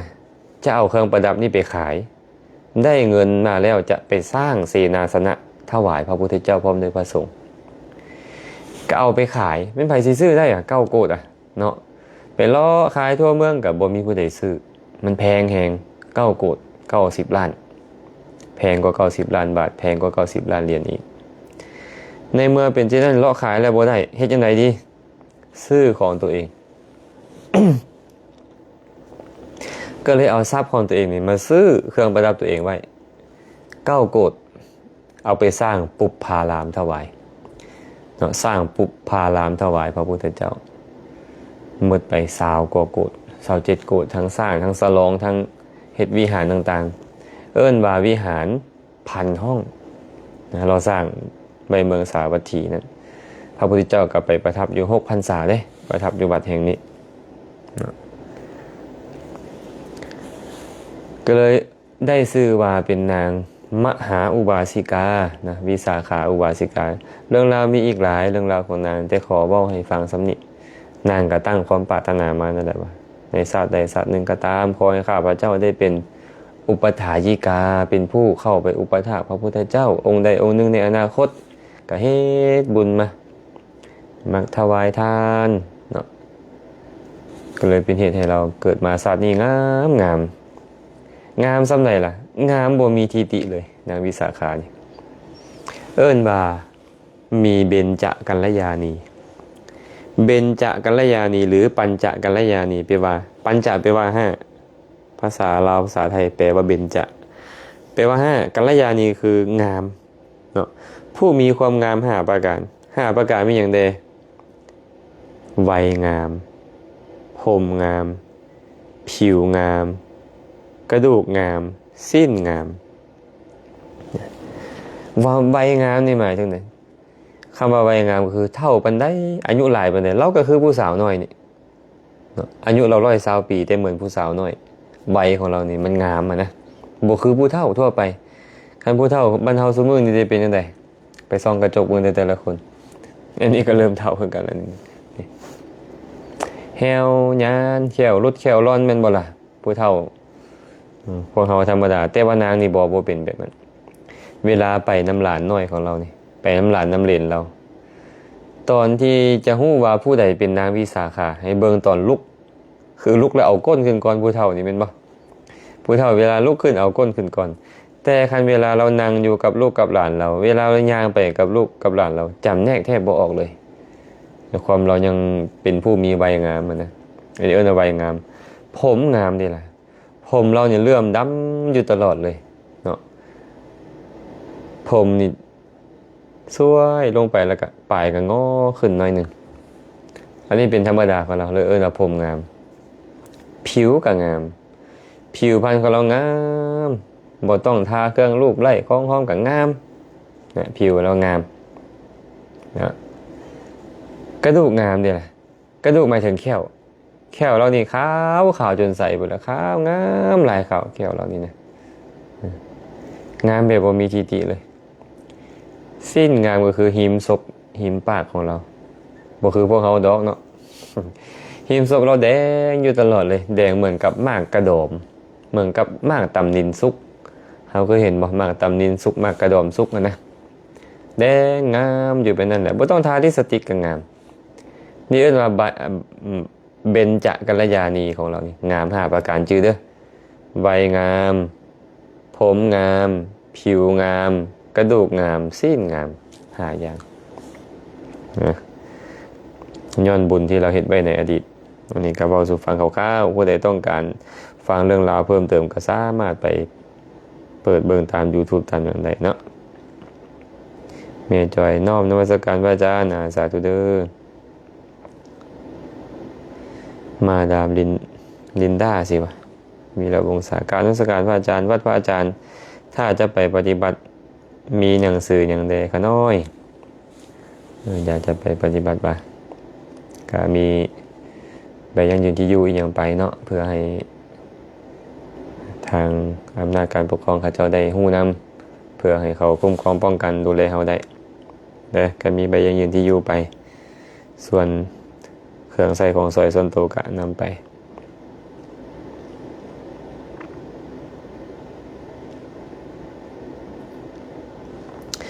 ขออนุญาตพระอาจารย์เวลาเฮาสวดมนต์เฮาต้องเฮ็ดขันธ์5เพื่อคารวะพระพุทธเจ้าหรือบ่ขะน้อยอันนี้แล้วแต่ความสะดวกเลยเนาะคันผู้ใดสะดวกเฮ็ดก็เฮ็ดผู้ใดบ่สะดวกเฮ็ดก็บ่เป็นหยังไอ้คารวะคือต้องออกมาจากใจคารวะนี่นะเนาะออกมาจากใจเฮาได้ลบหลู่ดูคุณบ่เฮาได้เว้าอิหยังล่วงเกินบ่หรือผิดพลาดทางกายวาจาใจอันใดอันหนึ่งไปล่ะน้อมใจ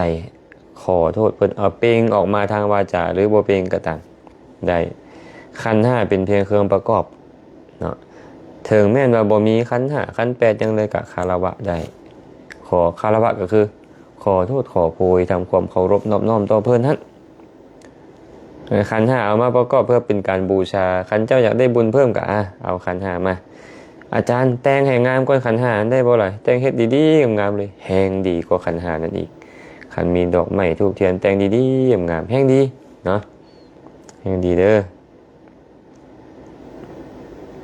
ขันบ่มีเด้ขันบ่มีก็บ่เป็นหยังแสงดาวธรรมวงศ์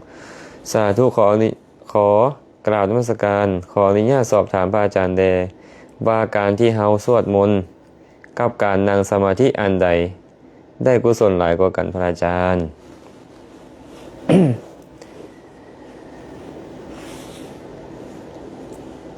เหตุปัจจัยที่จะบรรลุมรรคผลนิพพานพระพุทธเจ้าว่าไว้หลายแบบการฟังธรรมก็เป็นเหตุให้บรรลุธรรมการแสดงธรรมก็เป็นเหตุให้บรรลุธรรมการสาธยายธรรมก็เป็นเหตุให้บรรลุธรรมได้การปฏิบัติธรรมก็เป็นเหตุให้บรรลุธรรมได้ฉะนั้นบุญกุศลที่เกิดขึ้นจากการสาธยายก็ตามจากการนั่งสมาธิก็ตามมันสามารถเป็นเหตุเกื้อกูลแก่การบรรลุมรรคผลนิพพานได้แต่ถามว่าอันใดได้บุญหลายกว่ากันก็ต้องไปเบิ่งการปฏิบัติของเฮาเนี่ยฟุ้งซ่านอยู่บ่รำคาญใจอยู่บ่ท้อแท้ท้อถอยอยู่บ่หายใจเป็นอกุศลนั่งสมาธิมันได้มันก็บ่ได้บุญนะเนาะมันก็บ่ได้บุญเพราะว่าใจมันบ่แม่นบุญคันนั่งอยู่กับฟุ้งซ่านไปบางคนสวดมนต์สวดสาธยายไประลึกไปตามคำสวดระลึกเนื้อหาของคำสวดไปอกุศลมันก็เกิดขึ้นหลายก่อนแม่นบ่กุศลมันก็เกิดขึ้นหลายก่อนแต่บางคนฟุ้งซ่านเพราะฟุ้งซ่านสวดมนต์ก็เว้าไปอยู่อิติปิโสภะคะวะอะระหังสัมมาสัมพุทโธแต่ใจมันบ่อยู่กับบทสวดเลยใจมันบ่อยู่กับเนื้อหาของบทสวดเลยอันนี้ก็ได้บุญน้อยลงคือกันฉะนั้นบุญจะหลายหรือน้อยก็ต้องเบิ่งว่าไปกำหนดเบิ่งว่ามันเป็นสมาธิบ่จดจ่ออยู่กับสิ่งนั้นๆบ่หากว่าเจริญสมาธินั่งสมาธิแล้วจิตใจมันจดจ่ออยู่กับอารมณ์ของสมาธินั้นได้ดีกว่านั่นก็ดีกว่าได้บุญหลายก่อนนะได้บุญหลายก่อนพระพุทธเจ้าก็ว่าไว้เนาะการเจริญเมตตาแม่แปลงเสี้ยวสูดดมของหอมอันนึงก็ได้อานิสงส์หลายแล้วนะการเจริญอนิจจหรือว่าอนิจจานุปัสสนาการตามเห็นอนิจจลักษณะนั่นนะมีผลมีอานิสงส์หลายกว่าการเจริญเมตตานั่นอีกนะแสดงว่าการปฏิบัติธรรมมันก็มีอานิสงส์หลายเนาะมีอานิสงส์หลายก่อนสาธยายแต่บ่ได้หมายความว่าสาธยายแล้วบ่ได้อานิสงส์บ่แม่นเด้อานิสงส์ก็หลายคือกันนั่นแหละเนาะเพราะว่าการตามระลึกคุณของพระพุทธเจ้าสาธยายคุณพระพุทธเจ้าไปก็เอิ้นว่าอนุสติเป็นการเจริญสมาธิแบบนึงคือกันนี่หลายคือกันเด้อเฮ็ดโลดเนาะ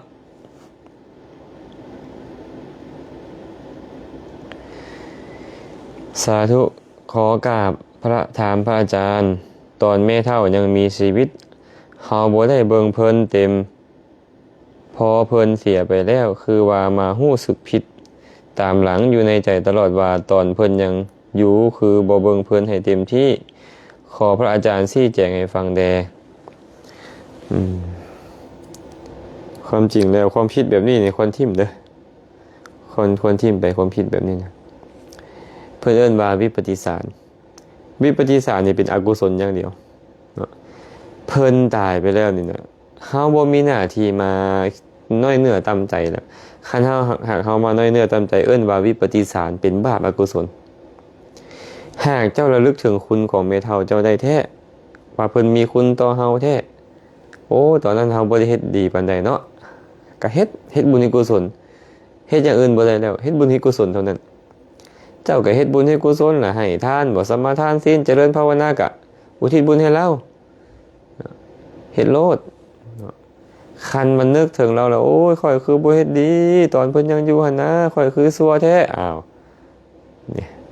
บาปเกิดขึ้นในใจตลอดเลยฉะนั้นตั้งแต่มื้อนี้เป็นต้นไปให้หยุดคิดแบบนั้นให้หยุดคิดแบบนั้นเลย นึกถึงเมเฒ่าได้ฟ้าวเฮ็ดบุญเลยบ่มีอีหยังก็เอาน้ำไปบูชาพระพุทธรูปเอาแต่เอาไม้บูชาเพื่ออุทิศกุศลให้เราบ่มีหยังก็ได้คันมีครูบาอาจารย์มากล่าวอาหารบ้านข้าวไปถวายเอาน้ำไปถวายว่าเจริญเมตตาจิตแผ่เมตตาให้ผู้นี้ผู้นั้นแหละก็อุทิศส่วนกุศลให้เราแนวนี้คือสิ่งที่เราควรเฮ็ดกันซั่นเด้อสิ่งที่เราคิดและเกิดความเดือดเนื้อร้อนใจนั้นให้เซาให้เลิกเลยบ่ให้คิดอีกมันคิดขึ้นมาปุ๊บให้พยายามนึกหาอารมณ์อื่นแล้วก็เจริญกุศลและอุทิศให้เราเฮ็ดแบบนี้จึงจะถูกต้องเนาะ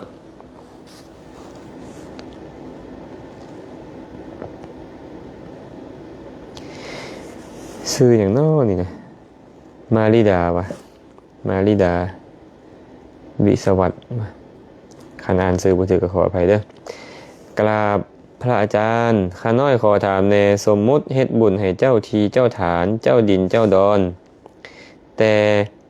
ห้องเอาบรรพบุรุษมารับส่วนบุญนำได้บ่ดีหลาย ดีหลายเนาะไม่ออกต้องเข้าใจไปนี่เด้อ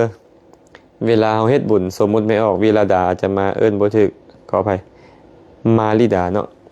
ไม่ออกมาริดานี่นะเชิงแม่นว่าไม่ออกมาริดานี่นะนึกถึงภัยได้หรือบ่ได้ก็ตามไม่ออกมาริดาอุทิศส่วนกุศลให้ไปอุทิศให้ผู้หนึ่งได้อานิสงส์เพิ่มขึ้นอันหนึ่งนะมันเป็นแบบนี้ตอนที่ไม่ออกมาริดาให้ทานไปตอนนั้นเอิ้นว่าได้บุญแล้วได้ไปอุทิศให้ผู้หนึ่งได้บุญเพิ่มอีกหนึ่งอุทิศให้2 คนได้บุญเพิ่มอีก2อุทิศให้3 คนได้บุญเพิ่มอีก3อุทิศให้เป็น10ได้บุญเพิ่ม10อุทิศให้เป็น100 คนได้บุญเพิ่มเป็น100 คนถามว่าบุญจะหมดบ่มีหมดบ่แม่นว่าโอ้ยข้าน้อยเฮ็ดบุญอุทิศให้เจ้าทินเจ้าทานแล้วแบ่งให้พ่อตู้แม่นายนำล่ะแบ่งให้บรรพบุรุษนำกุศลมันจะน้อยลงอันเจ้าทินเจ้าทานจะบ่ได้บุญเต็มที่บ่เกี่ยวเนาะผู้ใดก็ตามได้รับรู้ได้อนุโมทนาด้วยจิตใจที่บริสุทธิ์ของเขาอานิสงส์มันมากมายมหาศาลสำหรับเขาผู้นั้นเองมันบ่เกี่ยวว่าเฮาแบ่งให้หลายคนแล้วกุศลเขาจะน้อยลงบ่แม่นเนาะเจ้าแห่งบุญแบ่งให้หลายคนเท่าใดกุศลเจ้าแห่งเพิ่มขึ้นให้มีกำลังขึ้นเด้อให้เฮ็ดแบบนี้แบ่งโลด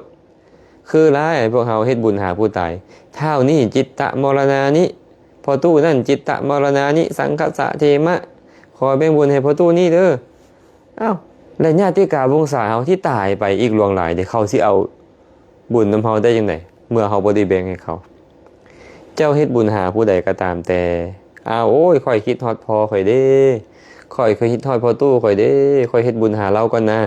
เอาเราเป็นประมาณให้เจ้าไม่ได้เฮ็ดบุญแต่เวลาเจ้าแบ่งบุญให้นะเจ้าจะแบ่งบุญให้แต่เราให้เจ้าแบ่งบุญให้ทั่วๆเลยเทพบุตรเทวดาก็ตามเจ้าทินเจ้าทานก็ตามแหละเนาะพญานาคพญาครุฑก็ตามเท่าสักกะเทวราชบ่ถ้าจาตุมหาราชบ่พญายมราชบ่หรือผู้ใดก็ตามให้แบ่งให้หมดเลยแต่ตอนที่เฮาจะเฮ็ดบุญหานะเฮาอาศัยบุคคลใดบุคคลหนึ่งมาเป็นเหตุให้เฮาเฮ็ดบุญแต่ว่าเวลาแบ่งบุญให้เจ้าแบ่งให้เลยบ่แม่นแต่คนตายที่เจ้าคนแบ่งคนเป็นเจ้าก็ต้องแบ่งเห็นหมู่เห็นพวกมาร่วมนำหันก็ตามหรืออยู่บนใกล้บนเคียงก็ตามข่อยเฮ็ดบุญมื้อนี้ข่อยแบ่งบุญให้พวกพ่อพวกแม่พวกอ้ายเอ้ยน้องมื้อสุขสุคนเด้อเจ้าแบ่งล่ะเจ้าได้บ่แม่นเจ้าเสียเนาะบ่คือเงินคำเด้เงินคำนี่น่ะเฮาแบ่งให้คนอื่นเงินคำเฮาน้อยลงแต่บุญเฮาแห่งแบ่งเฮาแห่งได้เฮาแห่งแบ่งเฮาแห่งได้เนาะกาซ่านไม่ออกมาริดาบ่ต้องย่านว่าบุญไม่ออกมาริดาสิหมดหรือสิน้อยลงย้อนการแบ่งแห่งแบ่งหลายซ้ำใดแห่งได้บุญหลายซ้ำหันเนาะแบ่งเราเด้อไม่ออกเด้อ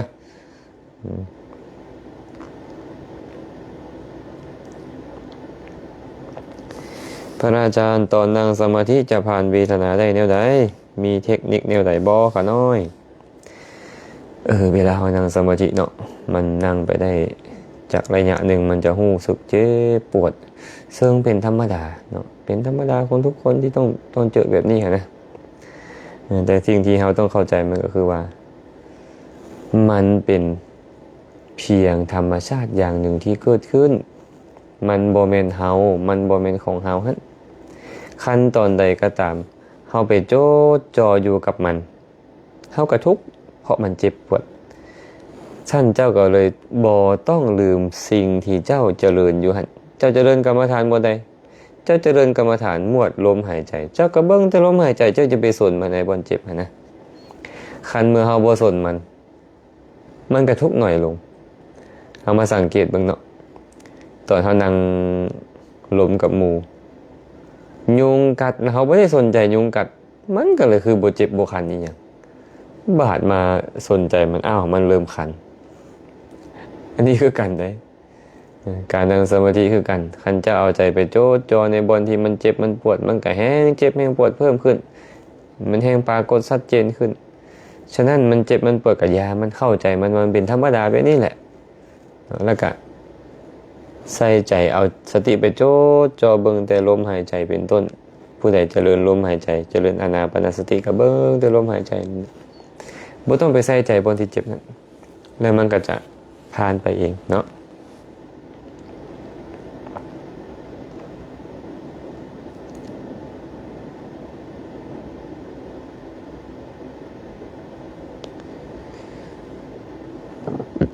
พระอาจารย์ห่มจีวรเหมือนพระป่าเลยครับเฉียงบ่าแล้วผ้าสังฆาติ แล้วต้องรัดอกไหมครับหรือไม่รัดครับ ก็ไม่ได้รัดหรอกโยมไม่ได้เกี่ยวกับว่าจะรัดอกหรือไม่รัดอกนะเพราะผ้ารัดอกเนี่ยมันไม่มีพระพุทธเจ้าก็ไม่เคยแสดงผ้ารัดอกไว้ แสดงเฉพาะผ้ารัดฐานของภิกขุณีนี้เขามีเต้านมหรือว่าฐานนะเขาก็เลยต้องมีผ้าพิเศษที่มารัดเพื่อไม่ให้มันประเจิดแต่สำหรับพระภิกษุไม่มีเนาะเพื่อความเป็นระเบียบเรียบร้อยในสมัยก่อนท่านก็เลยนิยมเวลาจะเข้าไปในงานพระราชพิธีงานหลวงอะไรอย่างเงี้ยเพื่อให้เป็นระเบียบเรียบร้อยไม่สุรุ่ยสุร่ายก็เลยเอามารัดเลยก็เลยเป็นประเพณีให้รุ่นหลังนี่คิดว่าเป็นพระต้องรัดอกแต่ความจริงแล้วไม่ใช่นะโยมเนาะ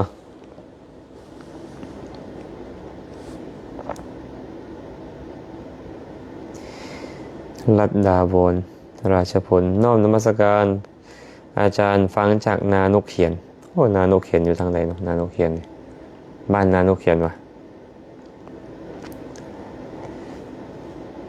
น้อมกราบนมัสการเจ้าข้าพระอาจารย์สาธุเจริญพรเด้อเจริญพรไม่ออกน้อยสาธุอนุโมทนาบุญสาธุ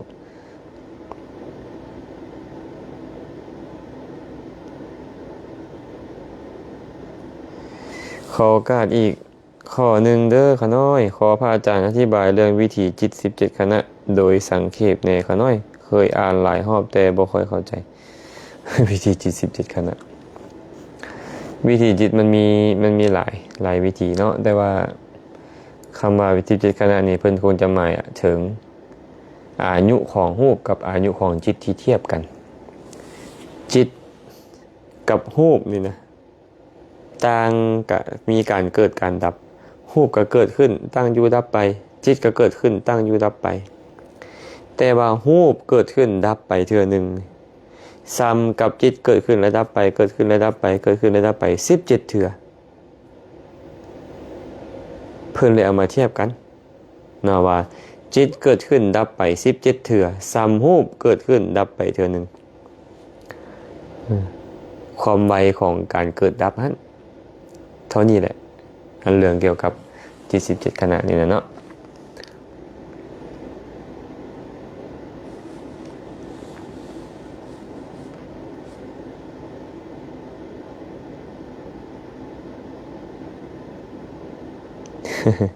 เมมอ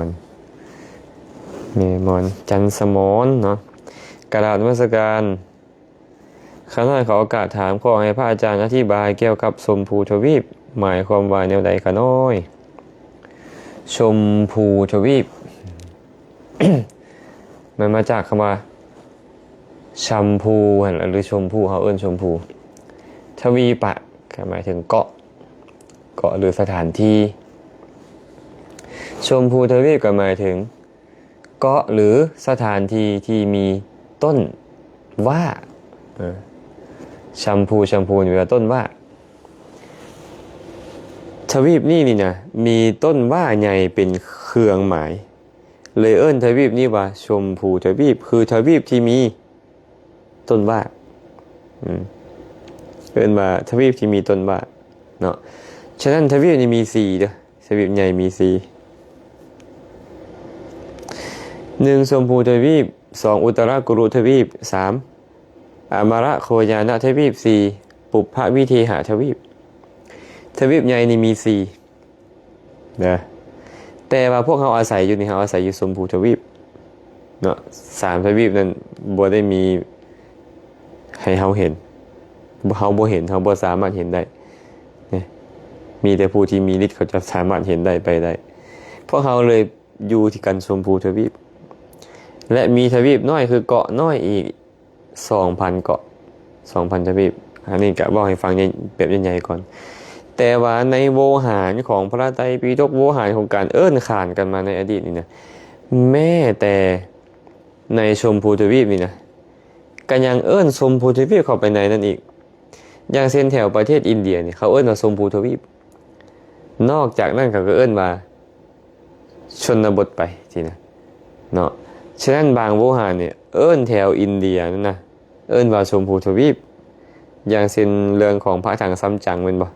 ไปอัญเชิญพระไตรปิฎกมาจากชมพูทวีปก็นั่นก็หมายถึงว่าเพิ่นเอิ้นแถวอินเดียนั้นว่าชมพูทวีปเอิ้นบ้านเพิ่นนั้นว่าเป็นปัจจันตชนบทไปเนาะแต่ชมพูทวีปแท้ๆนี่นะก็คือทั้งโลกเฮานี่แหละที่แผ่นดินที่พวกเฮาอาศัยอยู่ทั้งหมดนี่ตอนนี้เอิ้นว่าชมพูทวีป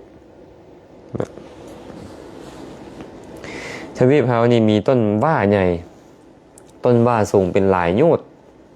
เราก็เลยบ่สามารถที่จะเห็นจะฮู้ได้ขนาดนั้นนะแต่พระพุทธเจ้าเพิ่นก็อธิบายไว้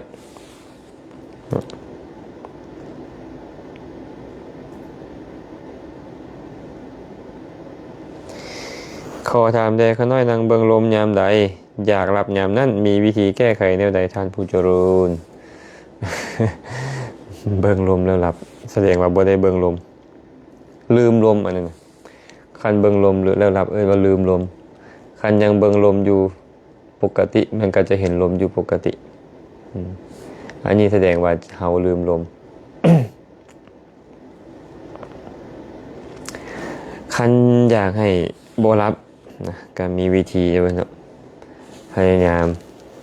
ยืดตัวขึ้นแล้วก็เงยหน้าขึ้นจักหน่อยนึงพยายามกำหนดลมให้อยู่สูงๆอันนี้เราเบิ่งลมลุ่มโลมือกลมล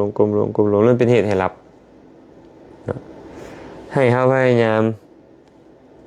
นึกถึงแสงสว่างให้มันจ้าขึ้นได้แล้วก็เวลาเบิ่งลมให้เบิ่งอยู่ปลายดังสูงๆนี่อย่าตามลมลงคันเฮาตามลมออกไปหลายมันก็จะค่อยก้มลงสุดท้ายก็หลับอันนี้วิธีแก้เบื้องต้นให้เอาไปใส่ก่อนเนาะเอาไปใส่ก่อนยกจิตขึ้นให้ยกจิตให้ปราโลกความเพียรคันมันบ่ไหวอีดีเอาธรรมะมาพิจารณาทำข้อใดข้อหนึ่งก่อนแล้วจะค่อยมาเบิ่งลมคืนเป็นแบบนี้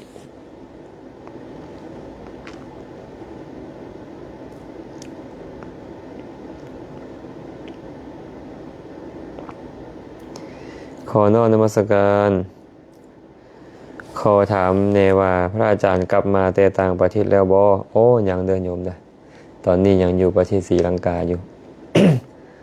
ก็ออกมาจาก EET จากสำนักเฮียนของศรีลังกาสำนักเฮียนพระธรรมวินัย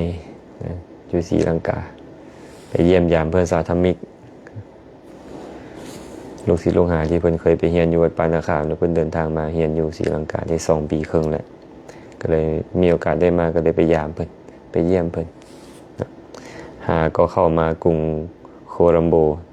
เตรียมที่จะเดินทางมื้ออื่นก็ดึกๆพุ่นแหละเที่ยงคืนตี 1พุ่นแหละจังสิได้ออกเดินทางกลับไปสัวฮอดลาวกับวันที่25พอดีเนาะยังบ่ทันได้กลับเด้อ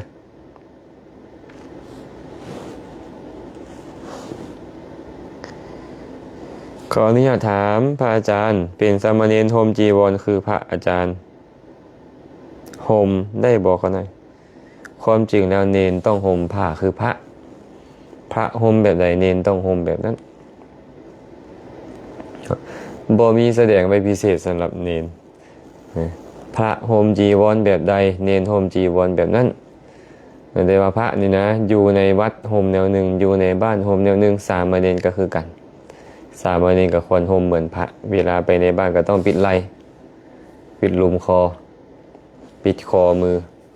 มีลูกดุมติดพร้อมบ่ให้ผ่าเบิกไปเพราะฉะนั้นสามเณรบ่ได้หมายความว่าห่มผ้าเหมือนผ้าและพิษบ่เป็นห่มผ้าเหมือนผ้าและพิษบ่แม่นควรห่มเหมือนพระเด้อควรห่มเหมือนพระแต่ก็ต้องทำความเข้าใจเนาะซุมื้อนี้เฮาก็มักตั้งกฎเกณฑ์ที่มันนอกเหนือธรรมวินัยขึ้นมาเพื่อให้เหียบห้อยในทัศนคติของเรามันก็เลยอาจจะไปกระทบธรรมวินัยบางประการคันอยู่วัดนี่ก็ห่มดองหัดเอิกก็บ่เป็นหยังเนาะแต่ว่าอยู่นอกนี่นะอยู่นอกอยู่บ้านนี่พระพุทธเจ้าปรับอาบัติไว้สำหรับพระสามเณรก็เป็นทันตกรรมควรห่มเหมือนพระเด้อ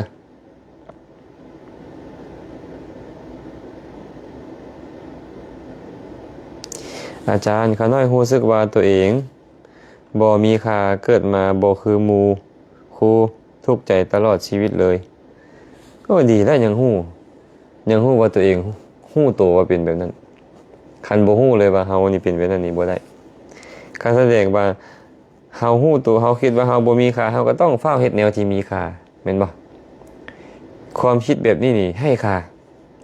ความคิดเหมือนกับไม่ออกกำลังคิดอยู่ตอนนี้นี่นะไม่ออกหรือพอกับบ่แน่เนาะความคิดที่กำลังคิดอยู่ตอนนี้นี่เป็นความคิดที่ให้ค่าแสดงว่าเฮาฮู้ว่าเฮานี่ให้ค่าตอนนี้นะเฮาก็เลยต้องเฮ็ดสิ่งที่มีค่าอันใดเลยเป็นสิ่งที่มีค่าศีลสมาธิปัญญาคุณงามความดีบางคนนี่เป็นแบบนี้บางคนอยากให้ชาวโลกมาให้ค่าตัวเองบางเทื่อก็เฮ็ดดีบ่ถูกใจชาวโลกแล้วก็น้อยเนื้อต่ำใจว่าตัวเองนี่บ่มีค่าเฮ็ดดีแล้วบ่เหมือนคนอื่นมักเอาเฮาไปเทียบกับคนอื่นมันก็เลยเป็นเหตุเห็นว่าตัวเองนี่ด้อยค่าให้ราคาความจริงแล้วบ่แม่นดอกทุกคนมีค่ามีราคาหมดเนาะ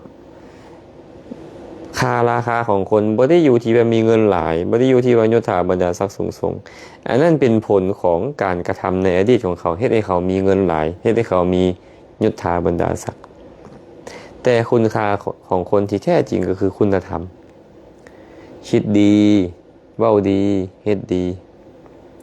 ศีลสมาธิปัญญาหากโยมกับทานศีลภาวนาการคนขวยมีเมตตาไมตรีต่อคนอื่นแต่คนจะมีเมตตาไมตรีต่อคนอื่นได้มันต้องรู้เมตตาตัวเองได้นี่ต้องรักตัวเองได้คนที่รักตัวเองจะบ่พยายามพาตัวเองไปคิดบ่ดีจะบ่พาตัวเองไปเว้าบ่ดีจะบ่พาตัวเองไปเฮ็ดบ่ดีเฮาก็เลยต้องเมตตาตัวเองโอ้ยความคิดท้อแท้ท้อต้อยความอิจดูหมิ่นดูแค้นตัวเองนี่ความคิดนี่บ่ดีแสดงว่าเฮาบ่มีเมตตาคุณธรรมบ่มีแบบเนี้ยเฮาก็ต้องเฮ็ดคุณธรรมให้เกิดขึ้นแสดงว่าผู้ที่ถามมานี่ฮู้ตัวว่าที่ผ่านมานี่เฮาเนี่ยให้ค่าเฮาก็เฮ็ดให้มันมีค่าแม่นบ่เฮ็ดจังได๋สิมีค่าล่ะคิดดีๆเด้อคิดแนวได้ให้เพื่อให้ตัวเองนี่มีความสุขคิดให้หมู่มีความสุขแค่คิดดีคุณค่าของเจ้าจะประเสริฐแล้วเจ้าจะเป็นคนที่ประเสริฐคิดดีกับหมู่เป็นบ่เจ้านี่นะปรารถนาให้หมู่มีความสุขได้บ่เห็นหมู่ตกทุกข์ได้ยากแล้วปรารถนาให้หมู่พ้นทุกข์เป็นบ่เห็นหมู่ได้ดีมีสุขแล้วได้ลาภได้สรรเสริญแล้วยินดีพอใจนำหมู่เป็นบ่แนวนี้เจ้าจะมีค่าทันทีเลยแค่เปลี่ยนวิธีคิดหน่อยเดียวเจ้ามีค่าทันทีเลยเนาะเฮาเฮ็ดให้มีค่าเด้อ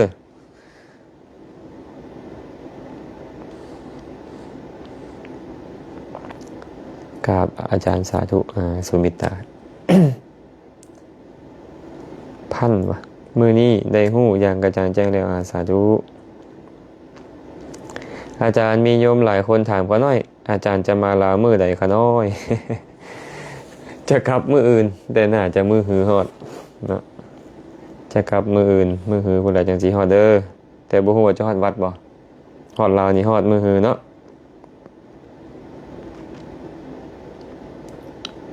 สอนหลวงทวีพระอาจารย์เขาเลยขอถามเด้เฮารักษาศีลบ่ปฏิญาณตนก็ได้บ่รักษาศีลเลยบ่ปฏิญาณตนนี่หมายถึงแนวใดคำว่าปฏิญาณตนต้องจำกัดความหมายของคำว่าปฏิญาณตนนี่มาก่อนว่าอันใดที่พอออกมาปฏิญาณตน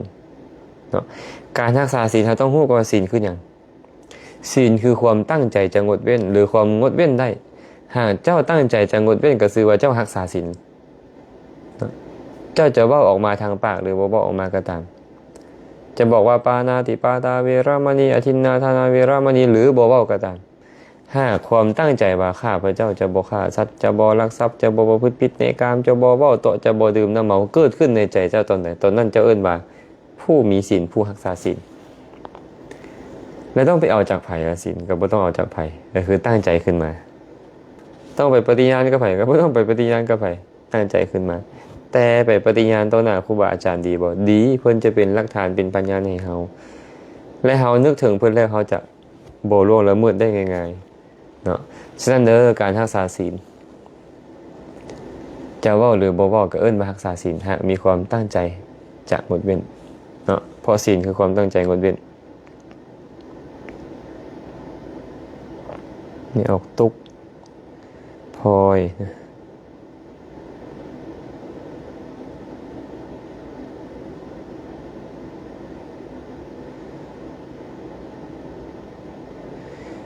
ขาน้อยแซ่รูปหลายๆกะซีดีอยู่บ่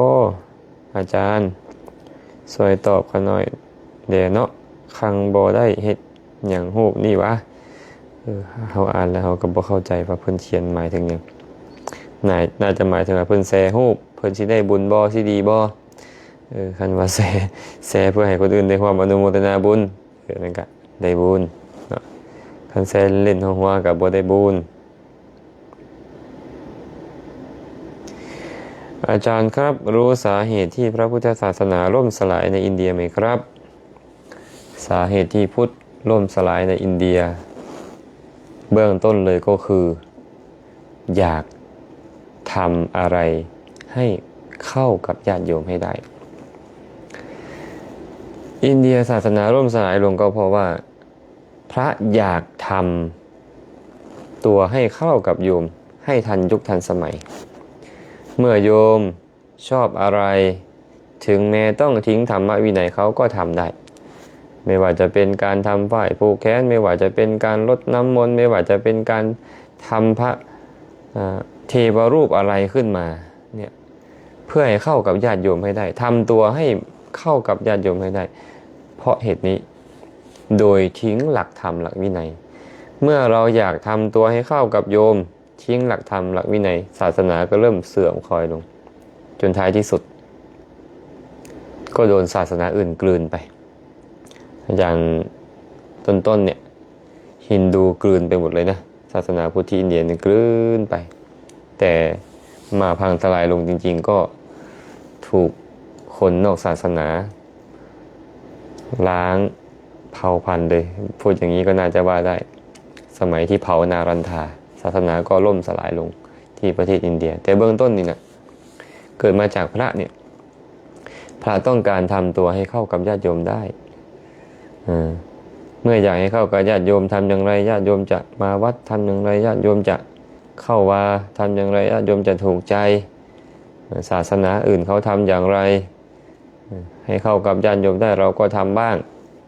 สุดท้ายแล้วก็ทิ้งหลักธรรมหลักวินัยก็ศาสนาก็เริ่มคลอนแคลนล่มสลายลงในที่สุดนะอันนี้พูดย่อๆนะ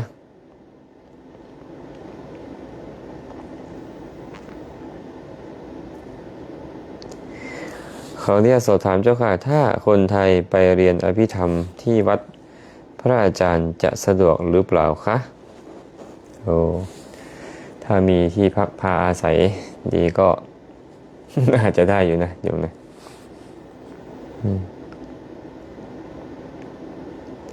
นุชแก้ววิไลกราบสาธุอาจารย์ข้าน้อยขอถามไปสมโพธิพระข้าน้อยนอนหลับตอนตี 3สิเป็นบาป แหงบ่เจ้าข้า ไปสมโพธิพระและนอนหลับที่เป็นบาปบ่คันหลับสนิทบ่เป็นบาปเพราะว่าตอนหลับมันบ่เป็นทั้งบาปบ่เป็นทั้งบุญเนาะคันหลับตื่นฝันบ่ดีเด้ฟุ้งซ่านเด้มันก็เป็นบาปไปทีนั้นมีทาครอบงำเนี่ยก็เป็นบาปไป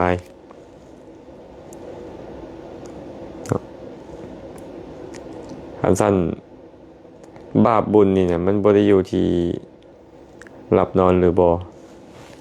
นั่งก็เป็นบุญได้นอนก็เป็นบุญได้ยืนก็เป็นบุญได้ย่างก็เป็นบุญได้แต่หากหลับสนิทนะไปเอิ้นว่าอัพยากตะเป็นวิบากบ่แม่นบุญบ่แม่นบาปแต่เป็นผลของบุญนั้นที่กำลังทำงานอยู่มันก็เลยบ่เป็นทั้งบุญบ่เป็นทั้งบาปตอนหลับสนิทแต่ถ้าว่าเฮาบ่เคารพตอนที่เฮาบ่เคารพมันก็มีโทษในความบ่เคารพในพระพุทธเจ้าพระธรรมพระสงฆ์เป็นต้นซื่อๆนะแล้วนะมื้อนี้ก็ได้เว้าว่าสนทนาปราศัยมาพอสมควรแล้วก็คงจะพอเอาไว้สำนี้ก่อนเนาะมือใหม่ยังค่อยมามาลมมาสนทนากันใหม่มื้อนี้ก็คิดว่าสมควรแก่เวลาแล้วคำถามใดที่ต่อไปยังบ่ชัดเจนก็ค่อยถามเข้ามาใหม่ คำถามใดที่บ่ได้ตอบเนื่องจากอาจจะบ่เห็นก็ขอยกยอดไปเป็นมือใหม่กันแล้วกันเนาะอาตมาได้ซื้อภาษาไปหากขาดตกบกพร่องหรือว่ากระทบกระทั่งจิตใจท่านผู้ใดผู้หนึ่งก็ขอขมาลาโทษมาณโอกาสนี้บุญกุศลใดที่ท่านทั้งหลายได้กระทำมาดีแล้วอาตมาภาพก็ขออนุโมทนาบุญนั้นนำอาตมาเองได้เฮ็ดบุญกุศลอันใดมาเจริญกุศลที่ประเทศศรีลังกาบ่ว่าจะเป็นการบูชาเจดีย์ด้วยอามิสด้วยการปฏิบัติบูชาตลอดเวลาที่เดินทางมาก็ตามบุญกุศลทั้งหลายเล่าอื่นก็ตามที่เกิดขึ้นในจิตในใจของอาตมาภาพก็ขอแบ่งบุญทั้งหมดให้กับญาติโยมให้กับท่านผู้ร่วมสดับรับฟังเมื่อสุคน